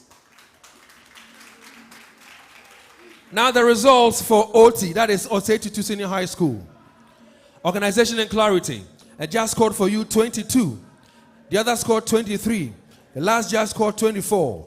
22, 23, 24 amounts to 69. By way of argument and development, a judge scored for you, OT, 22. The other scored 27. The third judge scored 21. 22, 27, 21 amounts to 70. Effective use of rebuttal. One of the judges says you deserve 10. The second judge says, well, 11. The third judge says 10. So 10, 11, 10, that amounts to 31. By way of presentation style, OT, a judge scored for you 11, the other scored for you 13, the last judge scored for you 10. 11, 13, 10 amounts to 34. Role as a particular debater. One of the judges scored for OT 8, the other scored 10, the final judge scored 6, amounting to 24. Let's put them all together. 69, 70, 31, 34, 24 also amounts to 228 points. So what this means is this. After the 6 years of the Love FM Pepsodent High School debate, we have never witnessed any tie. It has never ever happened that we have witnessed a tie in the competition. It has never happened. Now, I'm surprised at the two schools because many a time you calculate the scores when I'm announcing them. But it seemed as if you were not sure as to what the result was. So, what we have decided to do is this, because there is a tie, per rule 10, or at the external roles, in case of a tie, a new debate will be organized again for the two schools that have tied. So today we know the two schools that have tied. And because tomorrow is a Saturday, tomorrow is a Friday, that we have a Saturday, then the weekend comes, we're going to make available for you a motion for you to prepare on, and then you will debate on the motion on Monday. That is for the two schools, OT and course. You will be debating again on Monday so we can break the tie. Now, having said so to you, we're entering the quarterfinal stage of the competition. That is also from Monday. So after the contest between OT and course, we'll have the first quarterfinal contest. That will be between Anglican Senior High, that is CAS. They will face off St. Hubert. That's on Monday after the contest between course and OT. Second quarterfinal contest will be between OLAG and OKES. Third quarterfinal contest will be between Presec Bompata and Church of Christ. Then, Kumasi High School, they are sitting on the fence awaiting the winner of that contest that will be breaking the tie for us between OT and Konongo. That is basically what it is. So for your information, we wish the two schools, OT and Konongo Odumase Senior High School, all the best. Safe journey back to school. Prepare, rehearse, practice hard, Because on Monday, we'll have to break the tie. And we will break it. For now, Patricia, take it away. Thank you so much, David. And we have come to the end of today's competition. And for the first time in the history of the Love FM Pepsodent, we have seen a tie at the main stage, or I must say the 116 stage, and that is the competition that was for the second competition. I must say that's Konongo Odumase and Osei Tutu. But for the first competition, we are glad to say that Our Lady of Grace triumphed over Adventist Senior High School. And you know, like we always do, they have to share with us how excited or otherwise they are after winning this competition. I'm going to go back to our patron we spoke to before the competition started. Sweetheart, how are you feeling once again? We are overexcited. We made a promise to honor our HOD, Mr. David Patton, and so this is for him. On behalf of the entire OLAG community, we want to say condolences to the family and to ourselves. We know we are coming back strong at the quarterfinals, and this contest was on God. It's truly on God. We are very happy, and we know we are coming back to do wonders. Okay, so thank you so much. Let me speak to our debaters from OLAG, this beautiful lady here. Sweetheart, were you intimidated when you heard you were meeting Adventist Senior High School? Unfortunately, I wasn't. We kind of underestimated them, but in the end, we knew that we had to prepare. We had to bring our A game. And it's been a very long journey from losing school with the highest score to Shokoloko Banco, and now we are qualified to the next stage, and we are so excited. So thank God, and hashtag, Lord knows that we are bringing our best in the next contest. I see your school has gotten to the 1A stage of this competition. That's the Love FM Pepsodent High School debate. What is the plan we should expect from OLAG? Don't underestimate us. That's the warning I can give you, yes. I see. And what would you want to say to Adventist Senior High School? It was a very tough game, but they couldn't match up. Yes. I see. So you heard our winners or our victors for today. That's Our Lady of Grace Senior High School coming all the way from Mount Pontaine. They have booked their seats at the 1/8 stage of the 6th edition of the Love FM Pepsodent High School debate here at the Christian Service University. So just as I mentioned earlier, in case you just joined us, for the second competition that was between Konongo Odumase and Osei Tutu, each school polled 228 points. So it means that there has been a tie with these schools, or with these two schools, and we'll be coming back with what we should expect from them. There has to be definitely a tiebreaker, and there's going to be that debate to break that tie finally. I must say thank you once again to the Ghana Education Service, the Ashanti Regional Students Representative Council, the Conference of Heads of Assisted Senior High Schools, Joy Learning, and also the Christian Service University. Join us, God willing, Monday, and we'll bring you the tiebreaker between Osei Tutu Senior High School and Konongo Odumase. My name is Patricia Mabosu. Thank you for listening to us on Loud 99.5 FM on radio, on TV, Joy Learning, on your multi-TV digital box, the channel where you keep learning, and also dropping those interesting comments on our Facebook and YouTube channels with the hashtag LUVFMHSD. And so with my victors here, are we ready to say bye-bye to them? So on 3, 2, 1, what do we say? Bye-bye! Ow. Let me see. She's never had a toothache before. There might be a cavity. Don't you use Pepsodent? We used to, but I'll try the new one. Ah, that's why. But doesn't every toothpaste give cavity protection? Not really. Pepsodent's Cavity Fighter repairs tiny invisible holes to give 10 times stronger teeth. Will you trust Pepsodent? Definitely. Pepsodent, 10 times stronger teeth. Use Pepsodent's Cavity